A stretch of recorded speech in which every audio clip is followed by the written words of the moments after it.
Looking back, I could have handled things better. It's easy to say, now I can see the whole picture.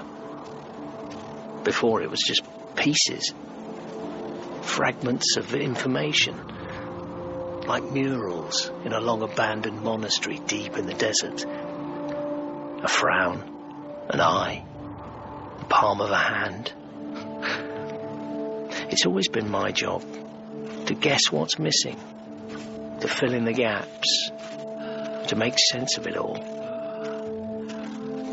In real life, though, by the time you see the whole picture, it's usually too late.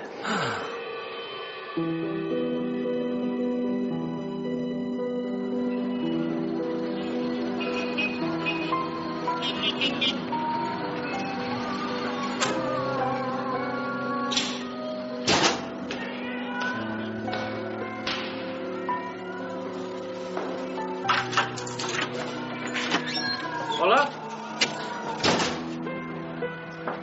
Hola? Wait, Dee. Yes, sir. Have you seen Ola? No, she didn't come home.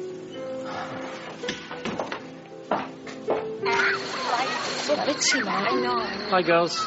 Oh, hi. Have you seen Ola? No, sorry. Yeah, not since school, sorry. Oh, Mr. Kavanagh. Mr. Kavanagh. Your membership is overdue. Oh, that can't be. Are you sure? Yes. Well, I'll check with my bank. If you can, Mr. Kavanagh. It's been 3 months. Yes. Have you seen my daughter? Yes. She left. Left? Ah, my friend. You're still here. Call my car, please. Right away, Dr. Zakut. No, I've been home and I've come back. Ola's disappeared. They went to the demonstration. What demonstration? Student demonstration. Can I give you a lift anywhere?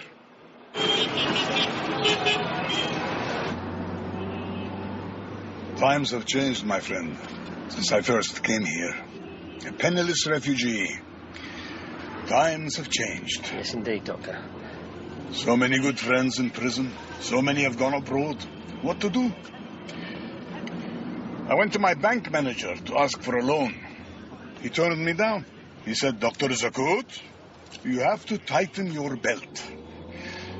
I asked him for a loan to buy a belt. I envy you, my friend. Me? Whatever for? You don't care for money. You are untouched by all this. The king of Egypt. Like an oasis in the desert with your lovely lady tourists. They come, they go. Not like me. I have a whole tribe of women, and all they do is spend my money. And the youth are revolting. Yes, the youth are revolting. I'll get out here. Good luck, my friend. Pop into my surgery sometime for a drink and a smoke. I will. My daughter no longer allows alcohol in the house. The young are becoming so puritanical. Bye.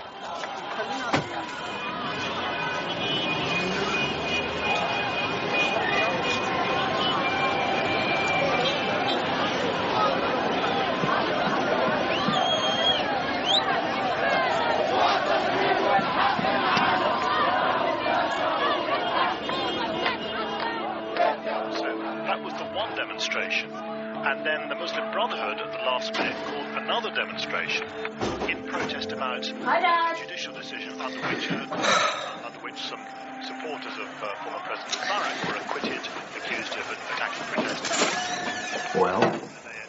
Well, what? Where were you? At Selma's house, I told you. You did? Breakfast this morning. You never listen. I phoned Selma's mother. Oh. Ola, you shouldn't get involved. I want to fight for a better Egypt. Yes, right. You wouldn't understand, Dad. You know what? You might know all about history and things, but you're not Egyptian.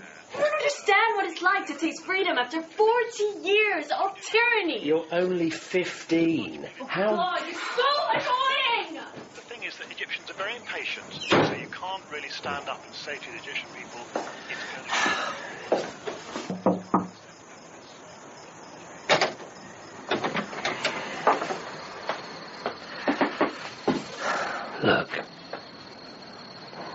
just don't want you to take these chances, these terrible chances.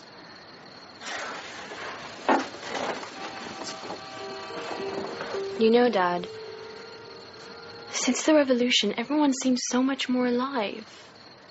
You can see it in their eyes. They were dead before, they were scared to speak, and now they have hope. As long as I live here, this is my country, and I'm gonna fight for it. If you don't want me to do that, then I can go live with Mama. I can go to France. Would you prefer it if I went to France? I want you here. I want to be here. You're not making it easy for me, Dad. And why do we have to live in this dump? It's only for the time being, While you get your affairs straightened out? All my friends have better homes than this. They have houses. What are you doing, Dad? You just pick up odd jobs and guide tourists around churches calling yourself a professor. I don't call myself... Well, you don't correct people when they assume you are. You're oh so charming all the time, talking about your Coptic art to the tourists, and then trying to sleep with them. That's not quite.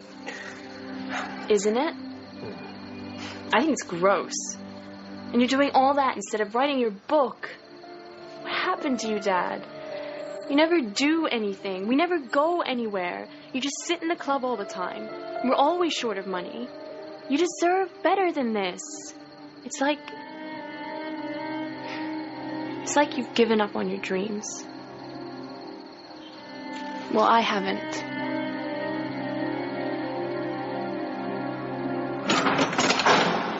So that's it. That concludes the tour. I hope you found it interesting. Thanks very much. Thank you.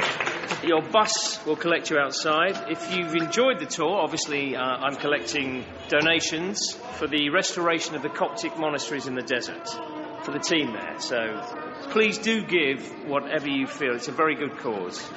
Be much appreciated. Thank you. Thanks very much. Thanks very much. Thank you. Very kind. Bye-bye. Bus is just outside on the left. Merci. Merci, thank you.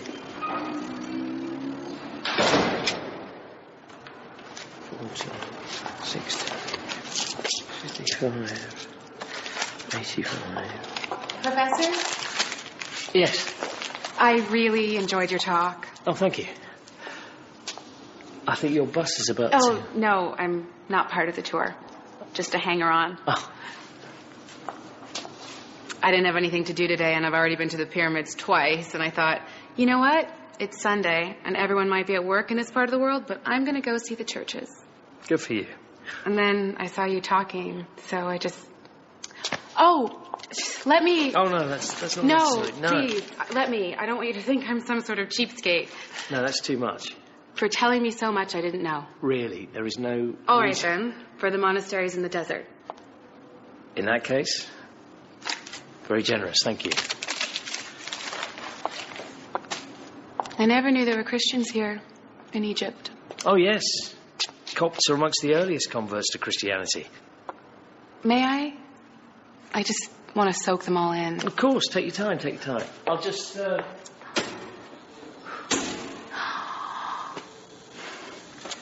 I'm afraid it's all suffered from a fair degree of neglect. So many of these works of art were created by men whose names have been lost or were never recorded. But they are still masterpieces. You staying here long? Oh, no, not really. A few months. So you're not a tourist? Well, sort of. I'm doing my postgraduate studies here from Toronto. In what? Women's health in developing countries. That must be fascinating. Not as fascinating as what you do, Professor. This is where it all began. Of course, this floor was added, but you can go down into the crypt and see the foundations of the original.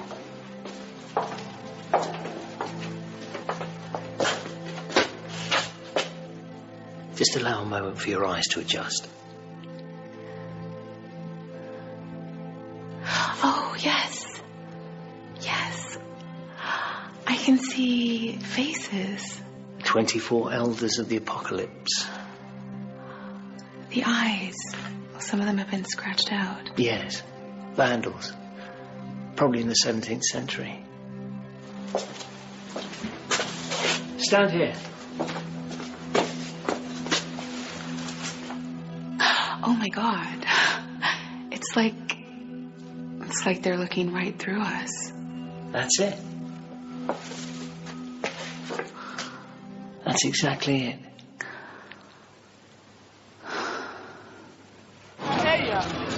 يوم الأربعاء النتيجة المنيلة بنيلة نتيجة الزواج كلها. It's a bit of a mess, I'm afraid. Wasn't expecting company. You don't have much stuff. No, I guess not. Here, have a seat.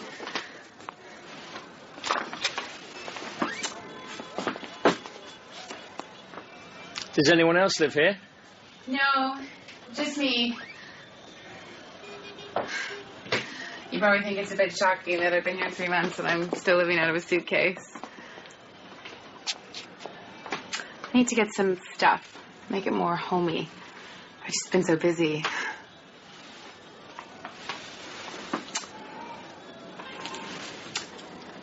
So, do you want a coffee or a drink or something?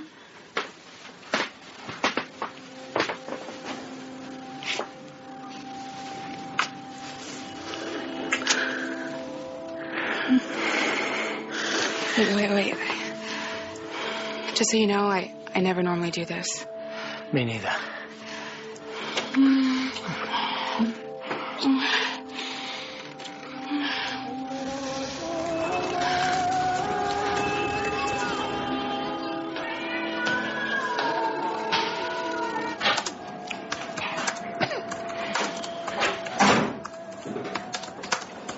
Hi, Dad. Good day at school? Fine. What are you doing? It has a transfixing, dreamlike quality. A masterpiece of mystic surrealism. So you started writing your book again? I have. I was examining the crypt of a church this morning. Rather inspired me. That's great, Dad. Was it our little talk? What? The other night? Yes. Yes, I suppose it was. Oh, we've been invited to dinner. Dinner? Who by? Her name's Tara. She was on one of my tours. But Dad, you never invite them to dinner. She's invited us. I gave her some advice about what to see, where to go. She wants to thank me. Why don't you go? Because she'd like to meet you as well. Really? Why? Come on, she's just moved here. She wants to make friends. Dad, why would I want to meet one of your pickups? Dad just never wants to get involved in anything. He's always sitting on the fence. But I'm not like that. I think you should fight for what you believe in. So you were actually there in Tahrir Square during the revolution? Unfortunately, no. My dad wouldn't let me. Well, it was only 13 then. 14, and I don't think age comes into it. You're right. You were never too young to fight for what you believe in. See, Dad? I'm sure Egypt needs people like Ola. Your father should be very proud of you. Excuse me, I'm just... Wow. She knows her own mind. A little too much for her age. So, Ola's mother is Egyptian, right? Yes. And she's... Oh, I'm sorry. I didn't mean to pry. No, that's okay. Her mother lives in France. She has a new family there. We don't really... Thank you. What for? I don't know that many people here in Cairo. Now I know a professor of Coptology. Look, these tours, it's a sideline, you know. I'm not a registered guide. Officially, I teach. You teach at the university? No. I'm a private tutor. For hire. Oh. It's just temporary while I complete my book. You're writing a book? Yeah, it's about Coptic art. Is Dad telling you about his book? He's very good at talking about it, just not very good at doing it. A book like this takes a huge amount of research. All you've got is piles of research. I keep discovering more. It's an unexplored subject. Not many people have written about it. You know, Tara, Dad's a brilliant academic. And he really could have been something if he had worked at it. Well, if I did finish my book, who'd read it anyway? I would. Definitely. Your check, sir. Ah. Oh, no, it's on me. I invited you, remember? No. Please, are you sure? It's the least I can do. I've got my student grant to spend, Oh, so... I cannot let you spend. No, I insist. You've been very kind to me, and I insist.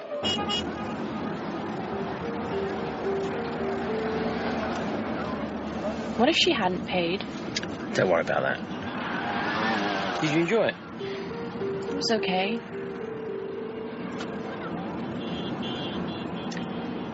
She would be good for you. Who? Tara. I can tell she's interested. All I'm saying is, if you like her, then I'm not going to stand in the way. I think she's cool for you. She's not like the others. She's more interesting. Right. Okay. I shall bear that in mind.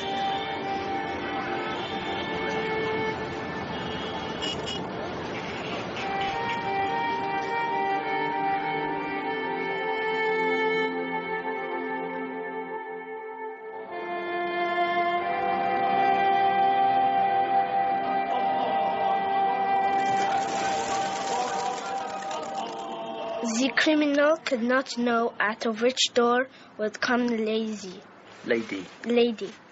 He opened either, he believed, without having the slightest. Interest? Belief? Idea? Or reason? Which one? I don't know. Try. I don't know. We did this last week, Kamal. Believe. No. Reason? No. Are you just guessing? Idea? Yes. Without having the slightest idea. Is everything all right, Kamal?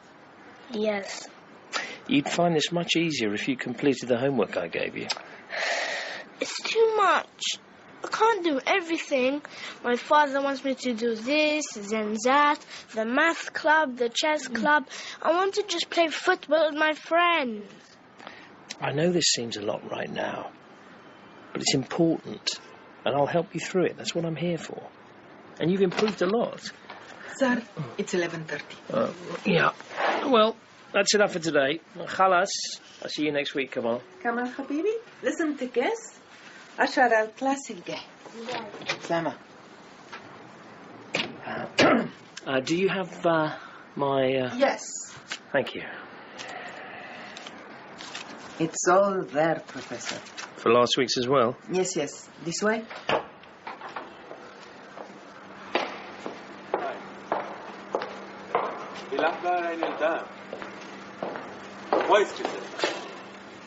Please, sir. Follow me. Mr. Kavanagh, please, just a moment.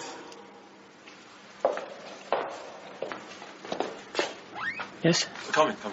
هكلمك بعدين. أيوة. How is Kamal coming on? Kamal's worked very hard. He's come a long way since I first started. Yes, but is he ready for the exam? In a few weeks, I would say so. Good. Kamal, he struggles to focus on his studies, not like his sisters. Well, perhaps Kamal needs more variety. Variety? He's got lots of energy. I think he might be able to focus better on his studies if he were able to get out more, be with his friends, play football. Boys of his age need activity, plenty of it. You think we are pushing him too hard? No, but I think a healthy balance would help him. And plenty of one-to-one tutoring. Perhaps I should come twice a week. If you think so. Might just help. Maintain the balance. Fine. Talk to Fatima. Fatima? The housekeeper. Yes. Well, Mr. Albasiri, don't you worry about Kamal. Thank you, Mr. Kavanagh. I appreciate it. I sometimes feel guilty that I haven't been able to spend more time with my family. But my country also needs me, and I have a duty. These are historic times. Yes, yes. There are many things we need to change in this society, but we are at last moving in the right direction. I have great hopes. I have great hopes that... I'm sorry, I mistake this. Oh, please. Aywa, Fia, Fatima will see you out. Oh, yes.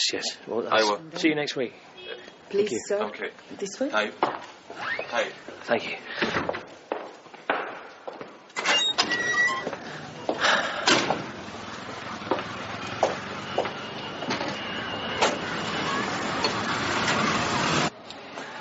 Good afternoon, Mr. Kavanagh. Good afternoon. I'd like to pay my subscription. Yes, sir? Sorry it's a little overdue. It was an administrative error at my bank.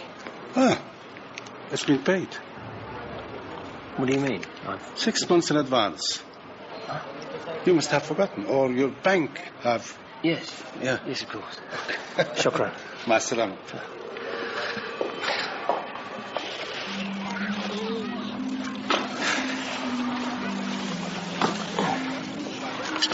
Excuse me. Whiskey soda? Yes, sir.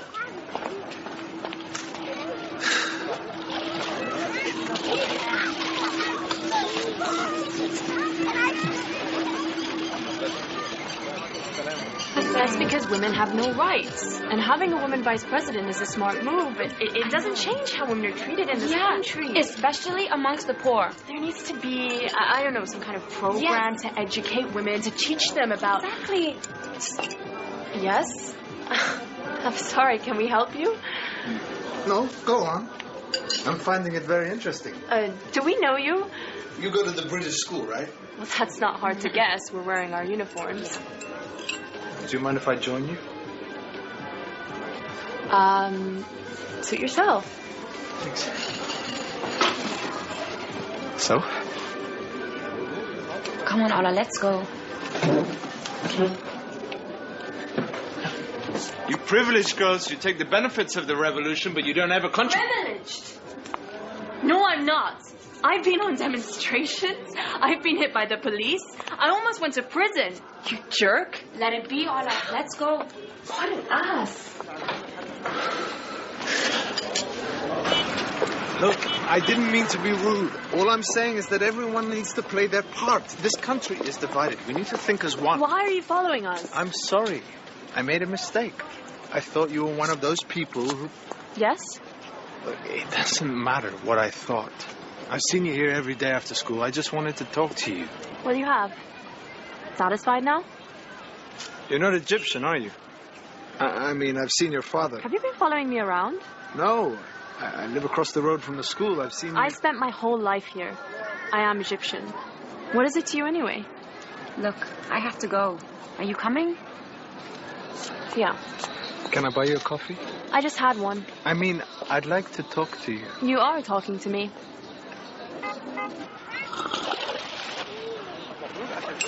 Tara?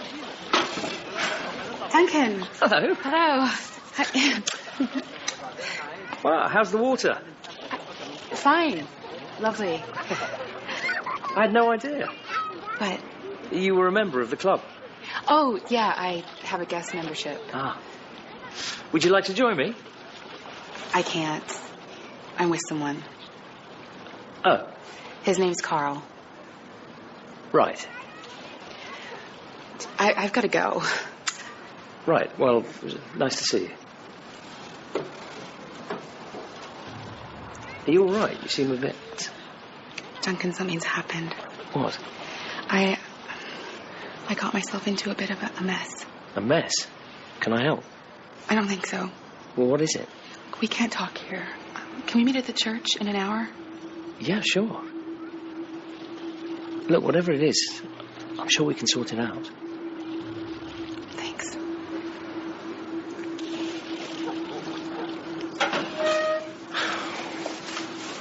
I see you've been up to your old games, my friend. If you say so. May I? Oh, please. How are you, Dr. Zakut? Not so good. My cousin is coming from Syria. There's no life for his family there anymore. The fighting. He wants to set up practice here in Cairo. Competition. Another drink? No, thank you. Waiter? Yes, sir. 2 more.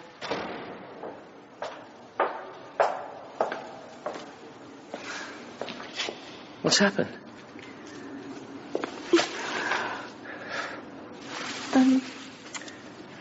Duncan, I haven't exactly been honest with you about why I'm here. Oh? You see, Carl, the man I was with at the club, I owe him money. A lot of money. Who is he? He's a businessman. My friend in Toronto was seeing him. I needed to pay for my course, to be here, my accommodation. He offered to help. I didn't realize what it would involve, and I haven't been able to do what it is he wanted me to do. What does he want you to do? No, I can't involve you. I'm sorry about this. I think I should go. No, don't. Please, don't. Perhaps I can help.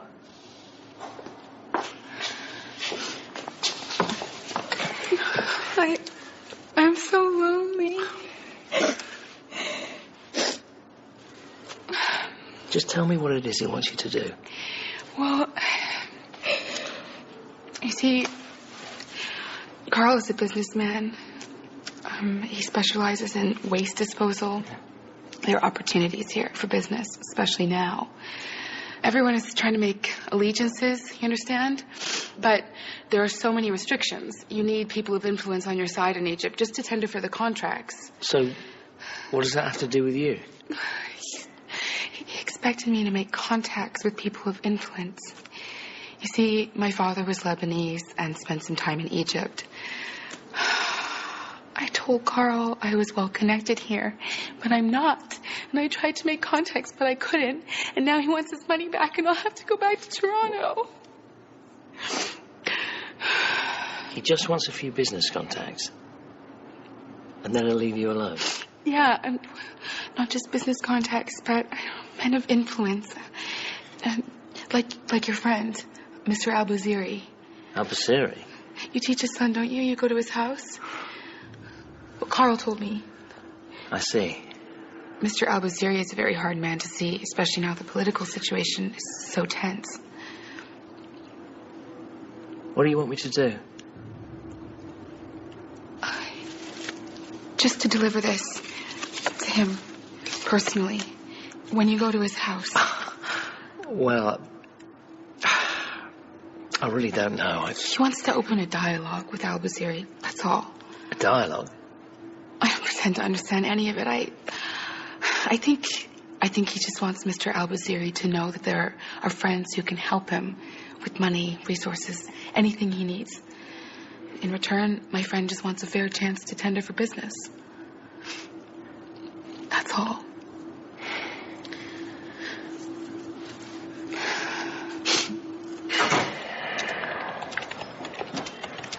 Oh, God.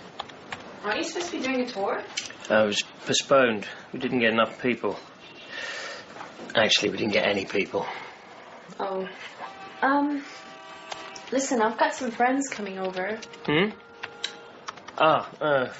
Well, okay. I've got to go anyway and get some...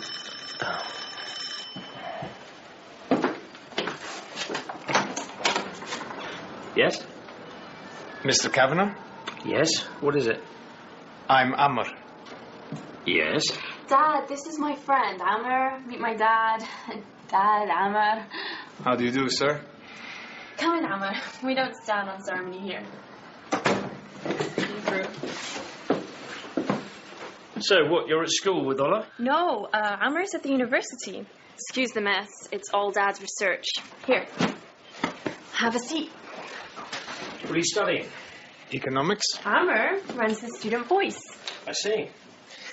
Actually, sorry, what is the Student Voice? It's a forum for students, you know, to help keep the spirit of the revolution alive. We provide information about what's going on, so students can make up their own minds. Well, these are interesting times for you, then. Interesting to the outside world, I'm sure. Right. But this is our lives, sir. So, what information do you provide? What do you mean? For the students, so they can make up their own minds. Well, we tell them what is really going on in this country. We encourage them to ask questions.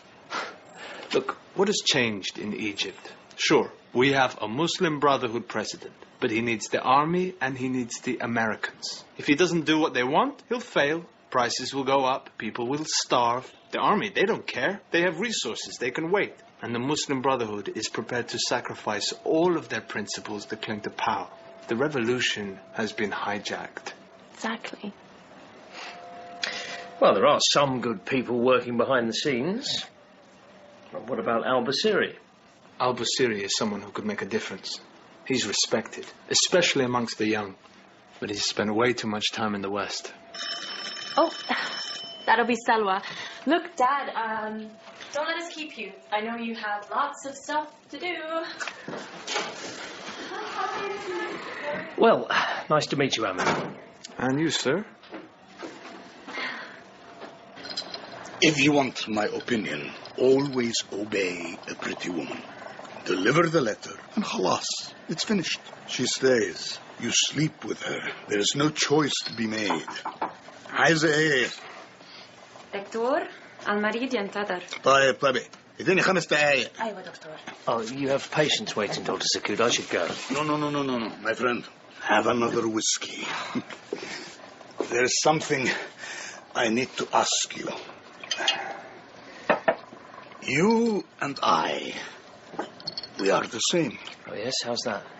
We are here. We both married Egyptian women, but we don't belong here. At least you can go back to England. But I am Palestinian, a refugee. I don't have any other place to go. I want to be here. I choose to be here. Yes. I want to get my money, what little I have, out of Egypt. I want to open a bank account in England. How do I go about it? Can I do it from here? Why do you want to do that? The police are investigating me. What for? They say I owe them tax. Well, do you have any relatives in the UK? No. But I have a cousin in Montreal. Maybe he will help me. This country is no good anymore.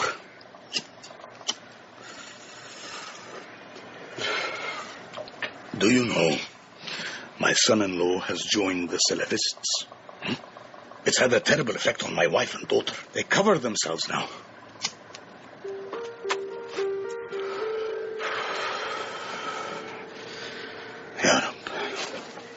The accused person was instantly punished.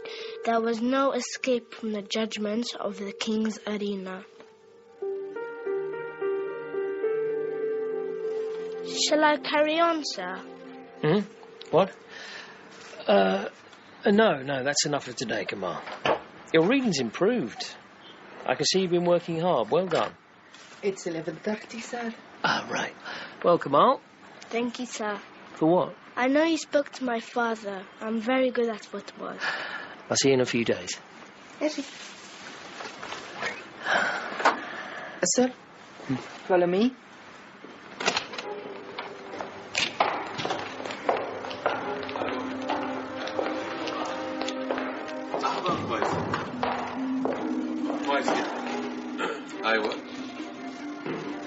Hi. Luxor. Yes? Can I help you, Mr. Kavanagh? No, it's nothing. It can wait. Okay. Bye-bye. Mister, this way.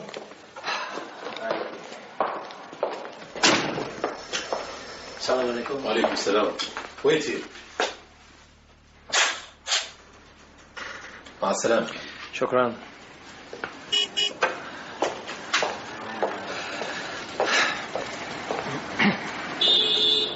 Mister, wait. Mr. Al-Busiri wants to talk to you. Through this door. Okay. This way. So sorry, Mr. Kavanagh. I wanted to talk to you about my daughter, Hadiga. Yes? Would you be able to tutor her too? Do you have space? Well, I'm sure I could fit her in. How many sessions a week were you thinking of? I'm not sure. Perhaps you could assess her next time I recommend. I'm sure I could. Thank you. See you on Friday. Yes, Mr. Albasiri, there's something I'd like to ask you. Yes. Some friends of mine, they'd like to offer you their support. Support? With what? What's this? It's a letter from my friends. I'll just leave that with you and you can decide. Mr. Kavanagh, come inside.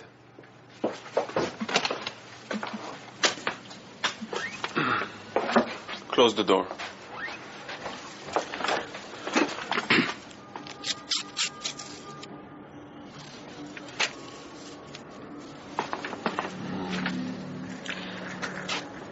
If you're open to such an offer, you can communicate a message through me.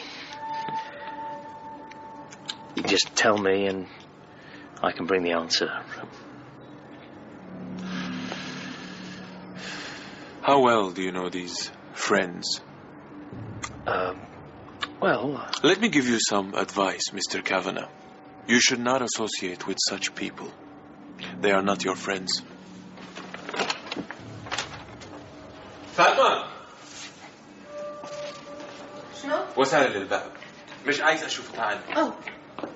I'm راكي يا فندم. I'm sorry we must part company in such circumstances, Mr. Kavanagh. I must ask you not to come back to my house. What? This way, sir? I'm sorry. I didn't mean to cause you. Thank you, Mr. Kavanagh. Fatima will see you out.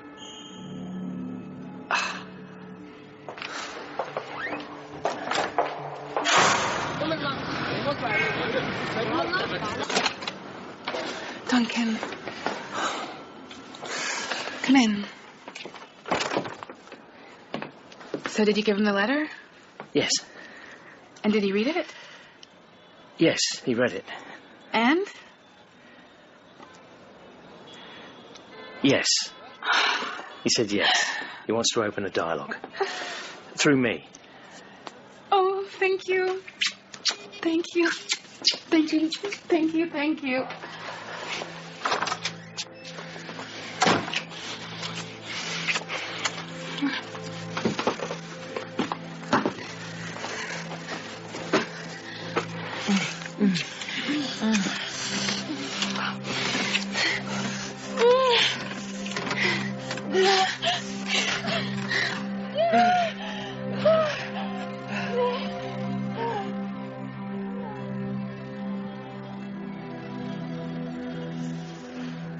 Did you leave your wife? Or did she leave you? Can't remember now. It had something to do with Luxor. Luxor? Yeah. Something happened there. I suppose for our marriage, it was the beginning of the end. And what about Ola?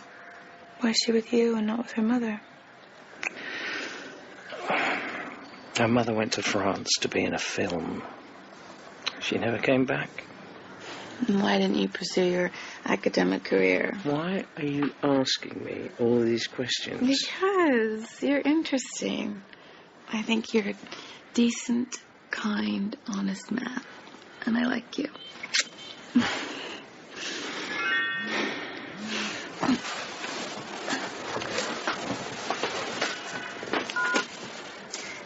He wants to know what name he gave.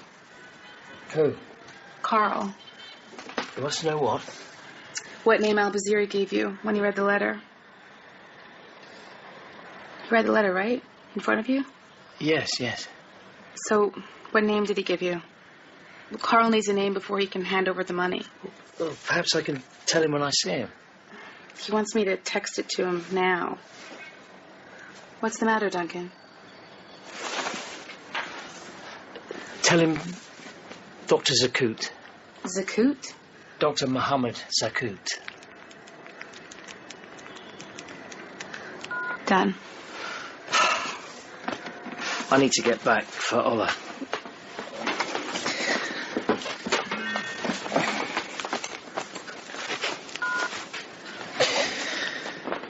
Carl says he's grateful. He asked me to give you this.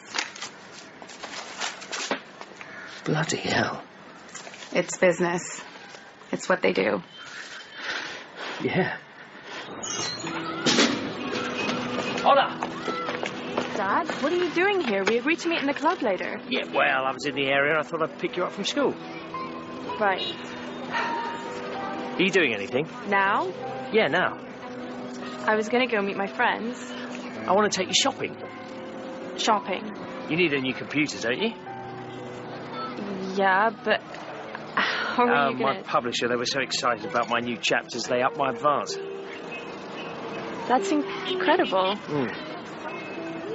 So, shall we go? If we can get a cab. Come on.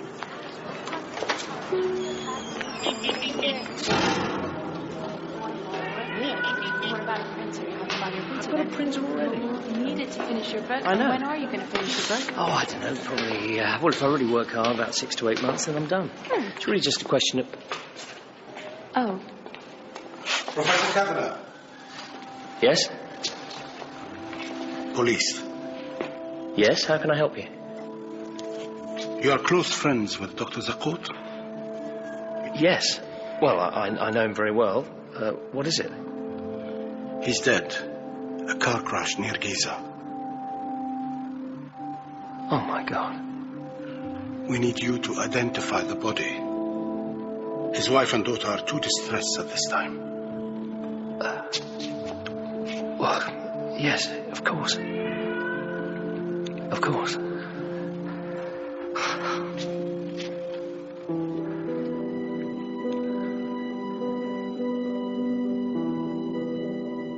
In The Reluctant Spy, Part 1, the part of Duncan was played by Nigel Lindsay, Ola, Aisha Hart, Tara, Sarah Goldberg, Albasiri, Philip Arditi, Dr. Zakut, Raj Rawi, Amma, Jonathan Benici, and Kamal by Jude Edris. Other parts were played by Zayden Khalaf, Miriam Achaki, Naif Rashid, Jaman Short, Albert Welling, and Omar Mustafa. Casting was by Toby Whale. The production manager was Russell Owen, and the script editor was Mike Walker. Sound design was by Steve Bond, with music by Sasha Putnam. The Reluctant Spy was written and directed by John Dryden. Now we continue our spy thriller set in modern-day Egypt. Nigel Lindsay plays the hard-up Coptic art expert Duncan Kavanagh, who's been drawn into a world of espionage. But is Duncan quite who he appears to be? Pay attention, because Duncan's past is about to catch up with him. The Reluctant Spy by John Dryden.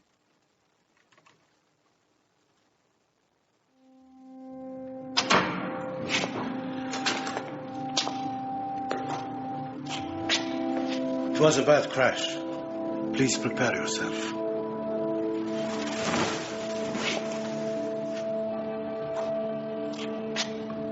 Yes, that's Dr. Zakut. Thank you for your help, Professor.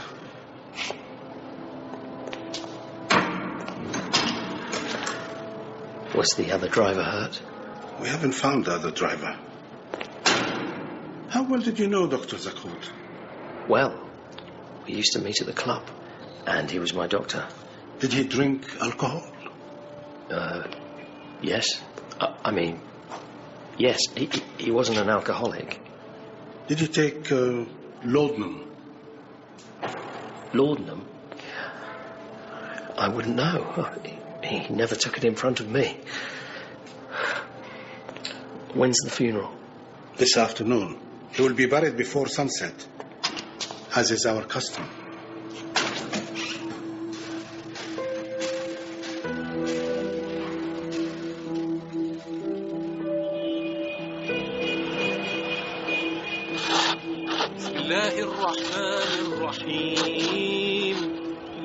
الحمد لله رب العالمين الرحمن الرحيم يا بارك في ولادكم إن شاء الله.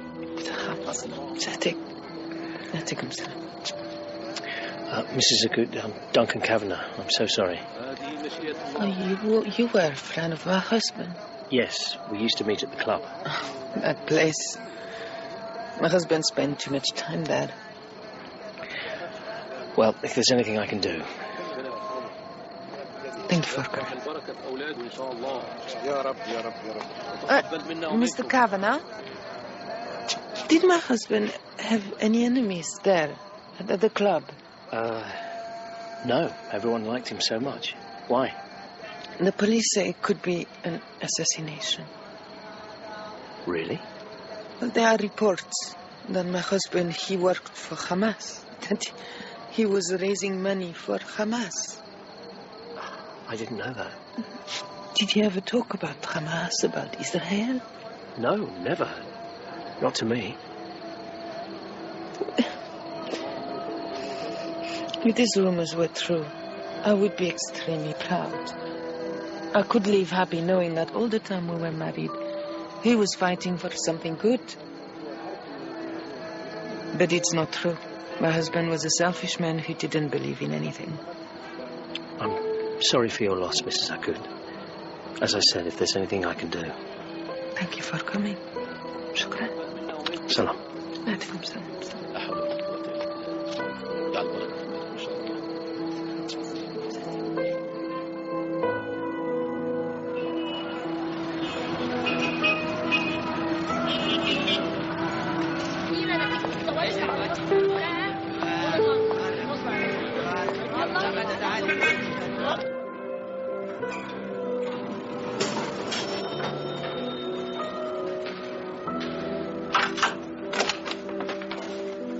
Duncan, come in. I thought I'd see you at the club. I've been busy. Too busy for me? Well, actually, I had to go to a friend's funeral. Oh, I'm sorry. A close friend? Not really. An acquaintance.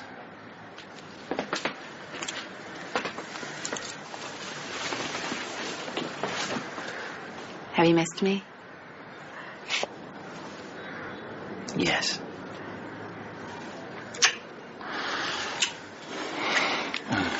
Come.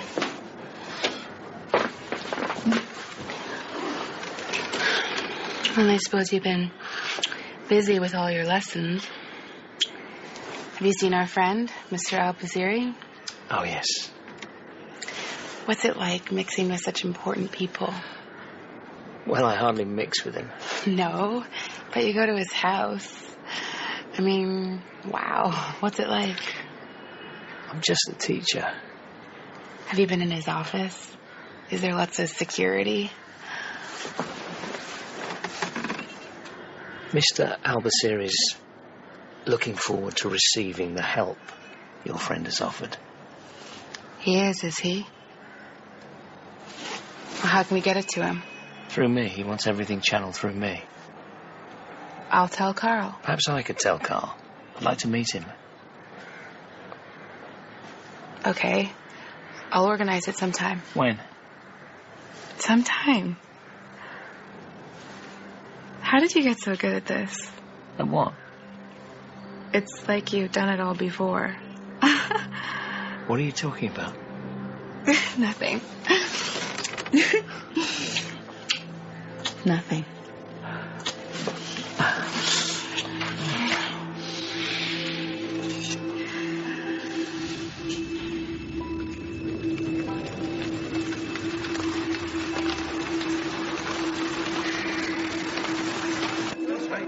I'm so cool. I thought it was a bit more. Grab coffee or grab something to eat and go back.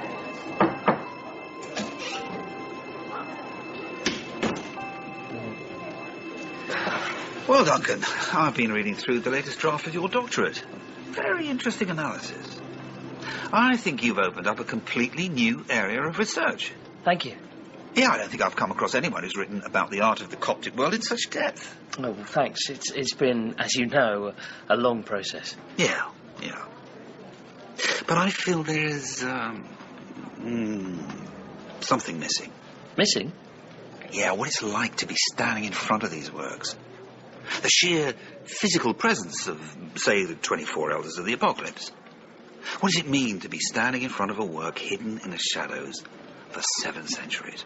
To be surrounded by these figures, their faces emerging from the darkness, their eyes. I think you've spent too much time in the library. You need to go back to the original material. You need to look at it in the light of what you've written here, to convey You're some... in Egypt? Yeah. Yeah, I think you need to take another look at the churches there. I wish I could, but I don't think my grant would stretch to it. Look, can I share something with you? Yes, of course. Perhaps we could help you, Duncan. And you, in return, can help us. Us?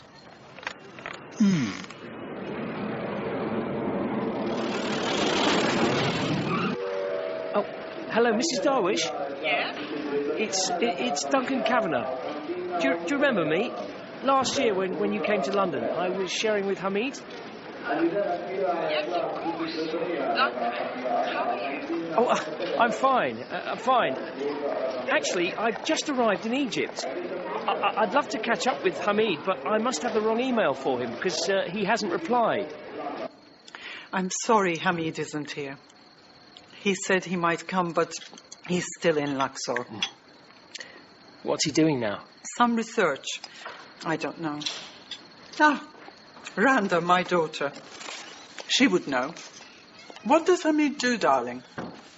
He's working for the Committee for Ancient Monuments. Hello, I'm Randa, Hamid's sister. Hello. Hi. So you knew Hamid in London? We shared a flat. Oh. Hamid is a bit of a closed book. He never really talked about his time in London. So, Duncan, when did you last see Hamid? Oh, well, it was, I suppose 2 years ago. We corresponded for a while, and then he stopped writing. And I thought, well, since I was coming out here... What was he like in London? He was a lot of fun. Why? Look, I think when you meet him, you'll find he's changed a bit. Changed? In what way? You'll see. Well, I'd like to meet him, but... I'm going to tell him. I'm so glad you're here. Where are you staying? The Royal Grand. I don't know that. Randa? No. Well, I'm not surprised. In fact, it's neither royal nor grand, but it's just fine for a student like me. We would invite you to stay. Oh, no, please, don't trouble yourself. Hamid comes when we don't expect, and he seems so... Talk to him. Find out what's wrong. He won't talk to us. Hello, you said there was a phone call for me? Yes, Mr. Cavan. Just one moment. You can use this one. Thank you. Hello? Oh, it's Randa. Hamid says he'll meet you. Great, where? Cafe Grumpy. Do you know it? It's downtown. No, but I've got a guidebook. Well, I'll take you there. I'll pick you up at your hotel and... Is half an hour okay for you? Yeah, that's fine. Thank you. I'll wait for you outside. I won't come in. He doesn't approve of me. What? But the way I dress, my job. Why? I'm an actress. Didn't you know? No. Hamid never mentioned. That figures. What if Nahina? This is it. And there he is. My baby brother. Where? At the entrance. Oh, God. So it is. Go on. Talk to him. I'll wait here.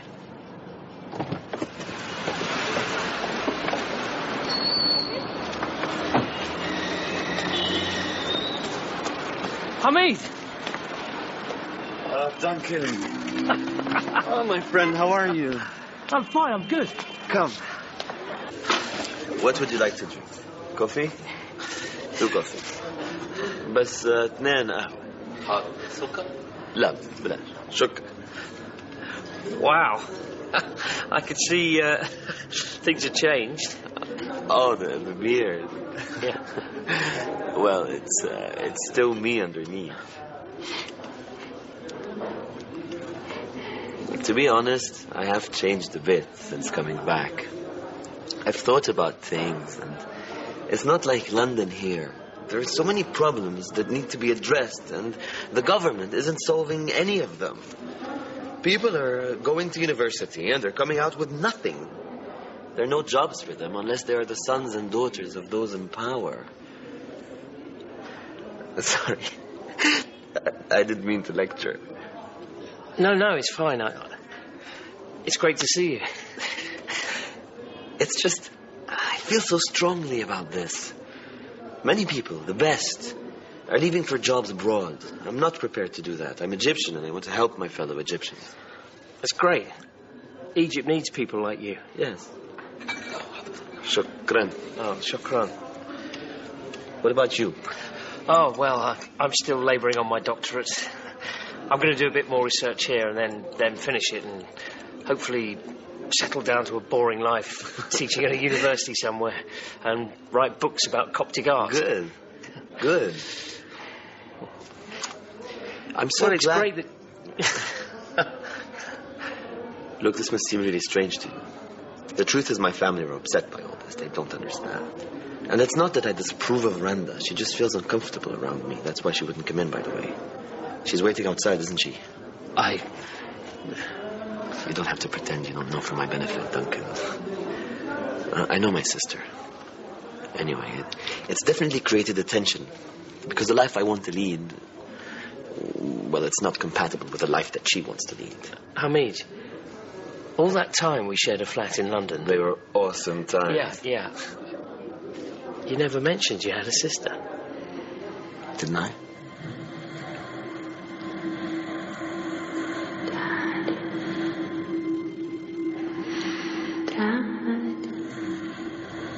Dad, wake up.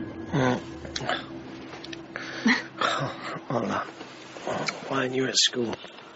There is no school, silly. It's Friday. Anyway, I'm off now. Where to? I'm meeting some friends. Who? Salwa and some others. We'll see you at the club later. Where are you going? Out and about. We haven't decided yet. Bye. Ola. Yes? Have fun. Try and get some work done in your book, okay?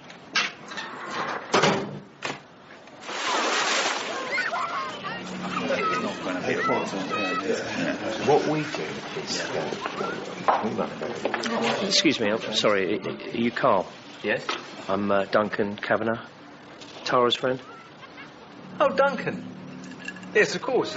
Good to meet you at last. Let me introduce you to my friend. Yeah, I really need to talk to you. This is Duncan, everyone. He's been helping us with the Ministry of Interior. Permissions, meetings... Hello. Jack Clapper, logistics. Oh. You know, when systems fail, people need communications, delivery, logistics. This is Mr. Aransky from the Ukraine and Mr. Epilogue from Egypt. You are the teacher? Yes. You teach Al-Basir's children? Yes, that's right. He's a powerful man. Yes, he is. Look, I don't want to interrupt your meeting, but I really do need to talk to you. Sure, where is it? No, not here.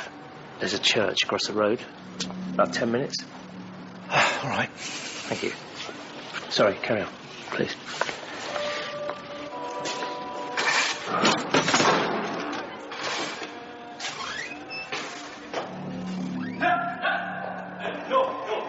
Sorry? No service today. No, I'm not here for a service. I'm just... No, sorry. No tourists. There is nothing to see here. What happened? It's nothing. A small fire. Now, please go. Who did this, Father? No one. An accident. We are friends with everyone. Muslims, there's no trouble with anyone. Now, please go. Please. Thank you.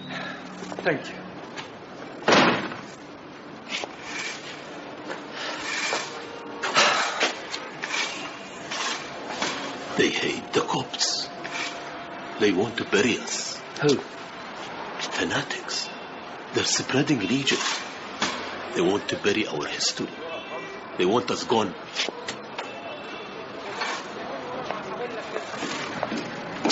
I wasn't sure if this was the right place. We need to go somewhere else. There's a cafe. Oh, bugger that. You just pulled me out of a very important meeting. What the hell is going on? This way.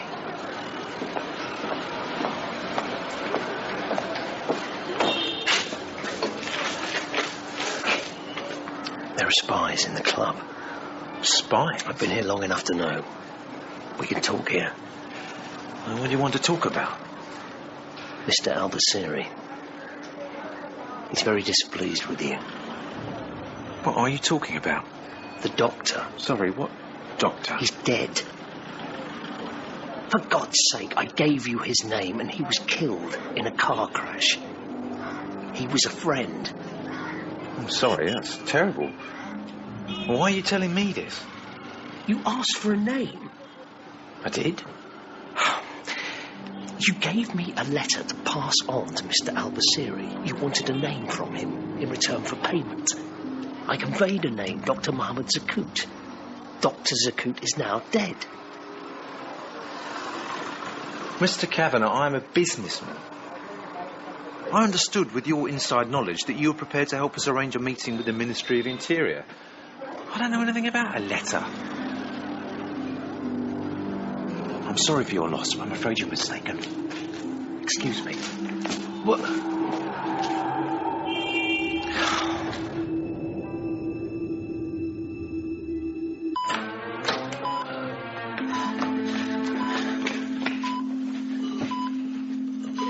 يا فندم أنا دكتور سمعني يا فندم من فضلك خليك رايق أنا دكتور أنا بحاول إن أساعدك يا فندم دكتورة ده بطل يتنفس أعطيني defibrillator بسرعة emergency نعم دكتور كات حسن انده لي مدام نوال One more scene and then we can go. You're not too bored, Duncan? No, not at all. I think you make a terrific doctor. I wish my doctor was like you. Okay, هدوء action. The series has been running for a year. I've been in it for 2 months. It looked really good. Really? Yeah. Mr. Kavanagh, you're a terrible liar. It's awful. Believe me. But it's popular, pays the bills. It's not why I trained to be an actor. I can't wait to go abroad. Where? I don't know. London? Paris, maybe? Look, a friend is having a few people around at her flat in Zamalek. You want to come?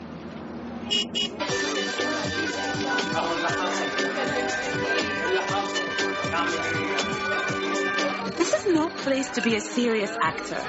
I mean, there's so much censorship. The government controls the TV. What about films? Well, yeah, there are some good films, but who watches them apart from the middle-class intellectuals? Mostly, people here aren't interested in art. They want entertainment, musicals. They don't want to be challenged. And is it like that in England? Well, no, of course it's not. You have proper theatres. Everyone goes to see Shakespeare. Well, I'm not sure how many people watch Shakespeare. I've been there.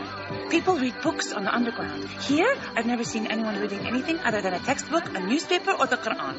No, really, it's like that. It was really good to see Hamid again. What? I was just saying, it was really good to see Hamid again. Yeah, I'm sure. Mama will be really pleased you guys met. He's invited me to see his work. What?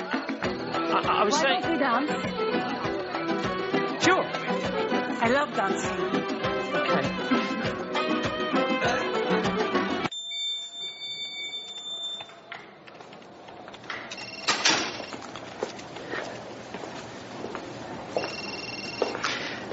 Yes, hello. I've come to see the third secretary, Jeremy Conway. Are you sure? Yes, Jeremy Conway, that's what I've been told. Name? My name is Duncan Kavanagh. I'll see if he's here. I think he's on leave. Oh. I was told to contact him. Well, look, never mind. It's not important. No, he's in. Who are you? Duncan Kavanagh. I'm the guy doing the Coptic churches research. Did you bring your passport? Yes, I did. Here. Take a seat, thank you. Thank you.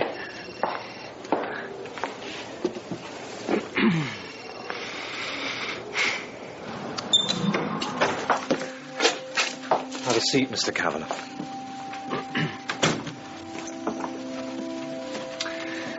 So?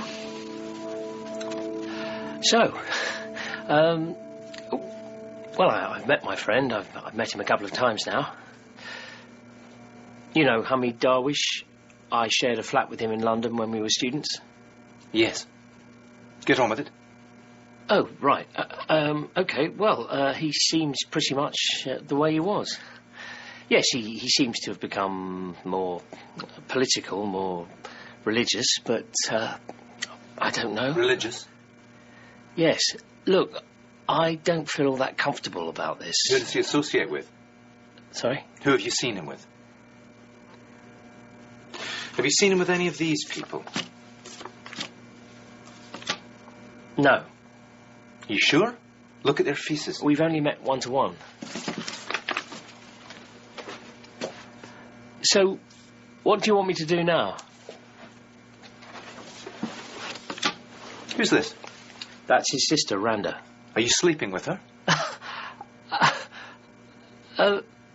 It's none of your business.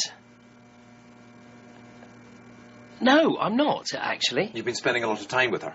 I've been spending most of my time in Coptic churches researching for... Look, who is this about? We'd like you to continue with what you're doing. No, listen, I'm not sure Stay another month. But try not to get emotionally involved.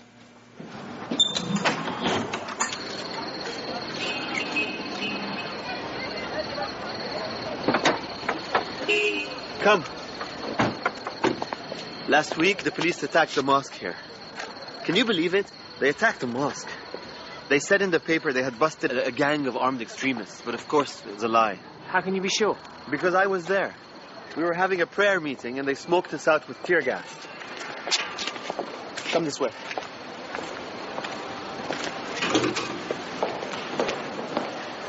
See, they posted a policeman here to keep an eye on us. Assalamu alaikum. Alaikum assalam. We're trying to keep on good terms with the uniformed police. They're not a danger to us. Come.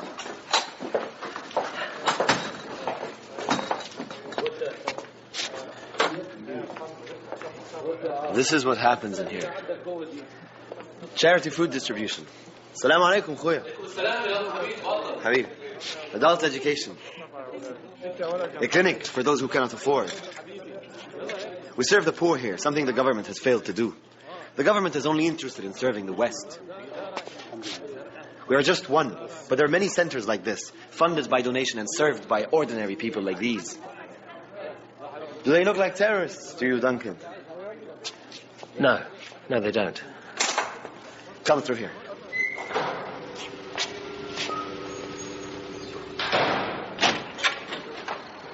Where are we going? Down here. I'm afraid we have to play cat and mouse with the police. There are so many plainclothes police watching us. They're the real threat. Wait a moment.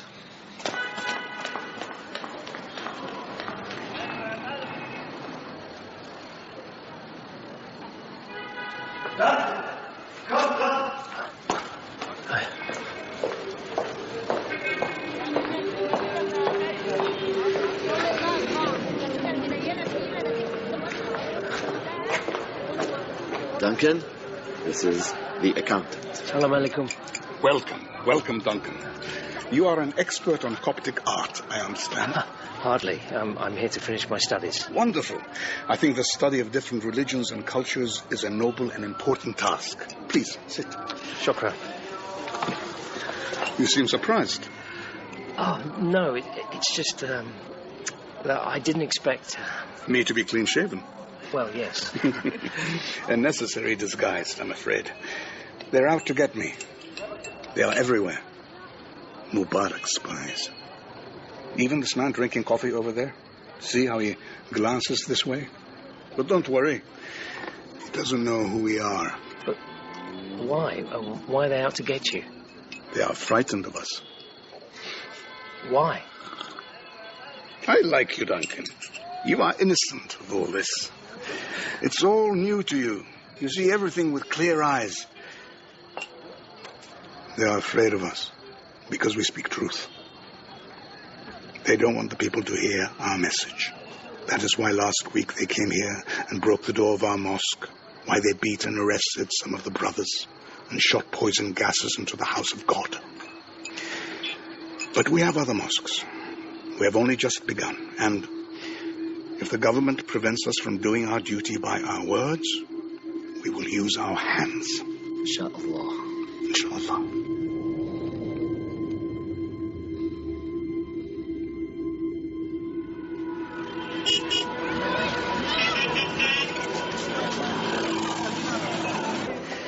Hello, Tara. I ordered coffee for you. I hope it's all right. And some baklava. I know they're bad for my figure, but I couldn't resist. I don't think you need to worry about your figure. So Carl is happy. The negotiations are going well, apparently. Good. I'm glad I could help. When are you next going to Mr. Al-Baziri's house? Carl wants you to deliver another letter. I see. But he doesn't expect you to work for nothing. These businessmen have more money than they know what to do with. If you keep this up, you can take me out for dinner. You might even be able to move somewhere better. I bet Ola would like that. Exactly what kind of business is Carl in? I told you. Waste disposal. Huh. They tried it before. Tried what? To put in rubbish trucks and bins and clean up Cairo streets. To dump it all out in the desert, out of sight. Didn't work. Why not? The trucks broke. Bins overspilled and rusted on corners. They went back to the old system. What's that then? The Coptic rubbish collectors. Picking through the waste. Recycling anything of value. I don't know anything about that. I don't understand business. So, when are you next going to Mr. Al-Baziri's house? What's this? The letter from Mr. Al-Baziri. Carl gave it to you? Of course. You saw him? Yes. How else? I'll pass it on to Mr. Al-Baziri then. So, shall we go back to my place now? Hola.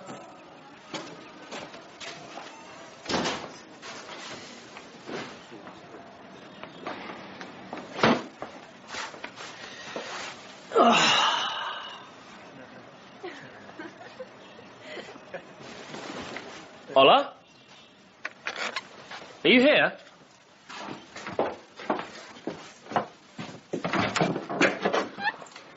Oh, Dad, I thought you were going to the club. I am. Do you want to come? No, I think I'll stay here. How was school? Fine, yeah. What's going on? Oh, good evening, Mr. Kavanagh. We're having a meeting. A meeting? The student voice. They got banned from the university campus, so I said they could meet here. Amma runs it. Dad, these are my comrades. Hello. Good evening. Hello, sir. Look, I'm not sure this flat is the right place to hold political meetings. Of course, Mr. Kavanagh. I understand. We should go. Yes, you all need to leave now. I don't see why anyone has to... No, Ola, your father has spoken. I apologize, sir, for the inconvenience. Tare, شو الحاجات خلينا نمشي يلا.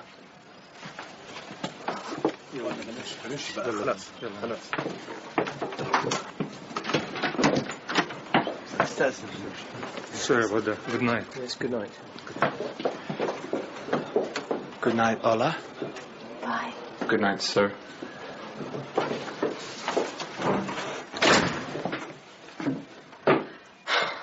Thanks, Dad. That's really very open-minded of you. How well do you know this Amir?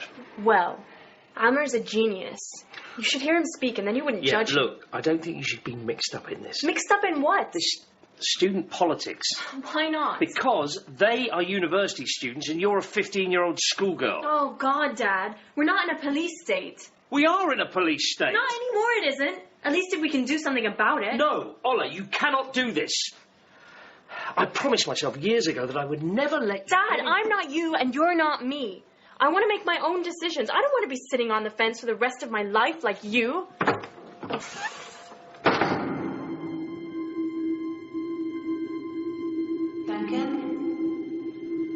Duncan! Duncan! Are you listening to what I'm saying? What? Yes. So when? When what? When are you seeing Hamid? Tonight. We're going to one of his meetings. Okay, good. So tell him about us, okay? Right. Stop dithering, Duncan. We agreed. This is important. This way. Right. Well, look, as I was saying, Hamid, there's something I need to talk to you about. Yes? Well, it's... there he is. Assalamu alaikum, brother. Duncan, you remember the accountant? Of course. I'm so glad you could join us, Duncan. Is this the place? No, it's down here. Follow me. You see, Duncan, more and more meeting places are becoming available to us. This is it. This is a small textile shop, Duncan. As the people hear our message, they understand we're speaking the truth, and they open up their homes, the shops, their businesses for us to meet. We still have to hold our meetings in secret, but it's only a matter of time. Are you sure this is the right place? Yes. انزل افتح الباب. He's coming right now. I want you to go back to your country, Duncan, and show your people the good work we're doing here.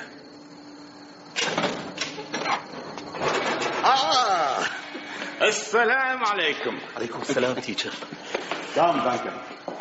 Come. Where is everyone? الجماعة فين؟ أكيد على وصول. يعني تأخر؟ عمل لهم إيه؟ الغيب حقته معاه. They are just coming. You said 7 o'clock. Yes, 7. Why are they late? You see, Duncan, our task is not an easy task. Often we face apathy. People don't come.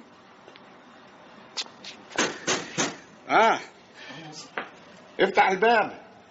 تحرك. Aren't you going to let them in? Forgive me, teacher. What? What are you talking about? سامحني يا كبير. Go and let them in. People still need to understand that selfless work is required to benefit the majority. But gradually, the word spreads. Alaikum assalam. You're welcome, brother. You are the accountant? Many call me that. Who are you? What do you...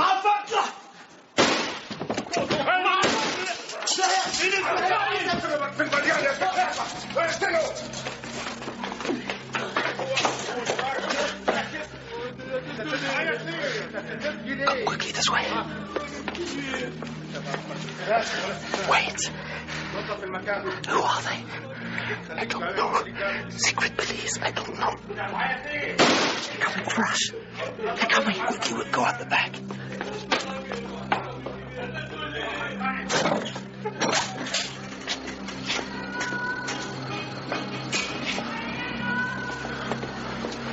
Run.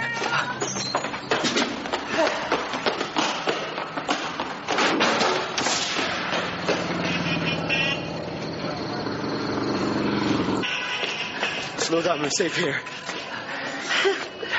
They won't come after us.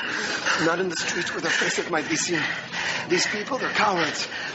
They just came up and shot him in the head. Right in front of me. God, I've got his blood all over me. So now you see the true face of our corrupt dictators doing the dirty work for the West, keeping the people in servitude. You see, Duncan? But they have made a grave mistake. This is a victory for us. For every martyr they create, 100 of us will rise up and kill 10,000. Shut up, Hamid. A man has been shot. We have to fight back or they will destroy us. Stop making everything political. A man has just been killed. Oh. I can't do this. I can't do this. Of course. I'm sorry. The first time is hard. What? No, I won't get sucked into this, Hamid. Of course, it's not your struggle. No. When it doesn't affect you, you don't want to. I cannot live my life like this. I won't live my life like this. I'm not the man you think I am, Hamid. Right. Well, maybe you should sleep on it. What? No! I just told you that... Okay. Okay. What was it you wanted to talk to me about? What? Earlier, you said you wanted to talk about something. Oh. Look, it doesn't matter. It can wait. Good night, Hamid. Good night, my friend.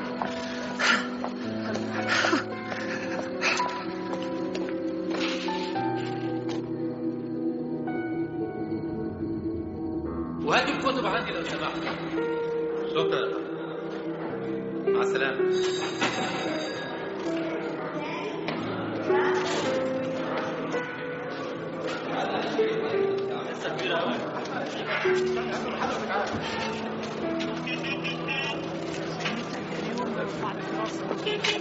Hamid.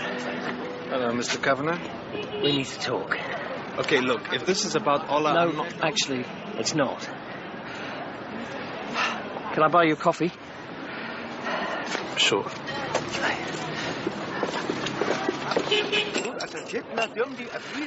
Look, I'd prefer, if you don't mind, if you didn't mention this meeting to Ola. Okay. Because it is about her. I see. I'm her father. I know. I care very deeply for her. I brought her up on my own. I know she's an independent and intelligent young woman, but man to man... I assure you, sir, I'm Let not... me finish. Ola is still at school. She's 15 years old. You must understand that her mixing with university students... Yes. Yes? Can you understand a father's concern? I'd like to know something about your group. My group? Your organisation. Who you're connected with, your movement. We are just students who care about our country. It is the young who are leading this revolution, Mr. Kavanagh.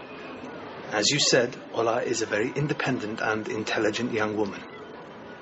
She has a right to play her part in history, right? Obviously, she has a right to be interested in what's going on. You must understand, sir, that this is a matter for every Egyptian to decide for themselves. For us, this is a matter of life and death. Ola has a right to be a martyr for the revolution. This is a matter for her. A martyr? What the hell do you mean? Perhaps you don't understand, because you're not one of us.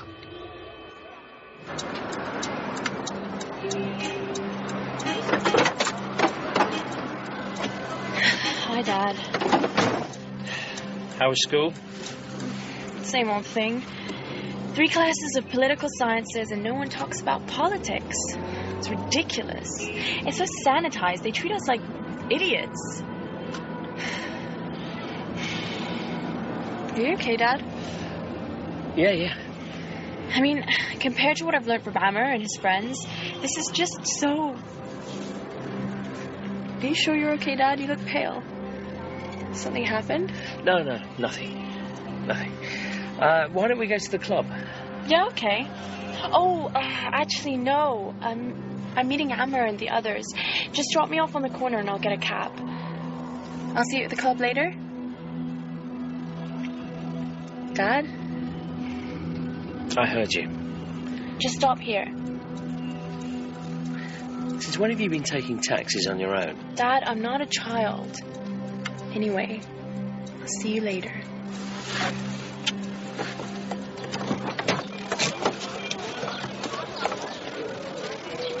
Are you sure you're okay, Dad? Yeah, I'm fine. See you later. Bye. Bye.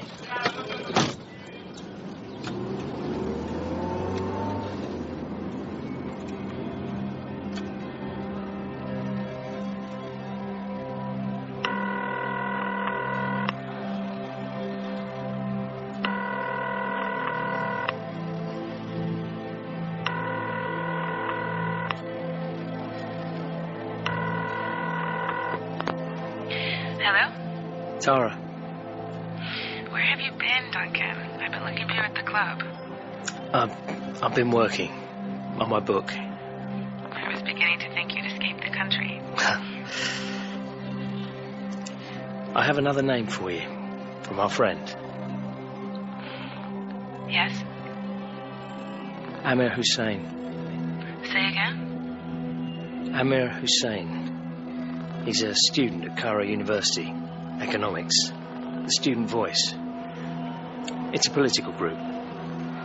He runs it.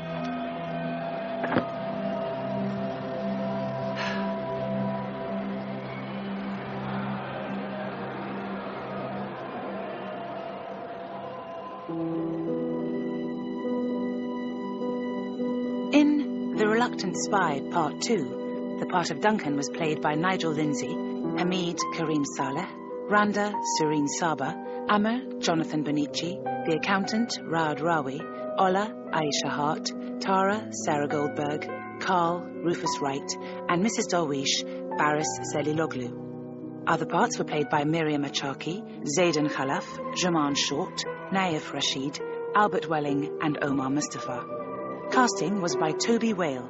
The production manager was Russell Owen, and the script editor was Mike Walker. Sound design was by Steve Bond, with music by Sasha Putnam. Having brought about the disappearance of Amr, his daughter's boyfriend, Duncan is beginning to enjoy his newfound power, but what he's involved in is not quite what it appears to be. Be prepared for a surprise or two. The Reluctant Spy.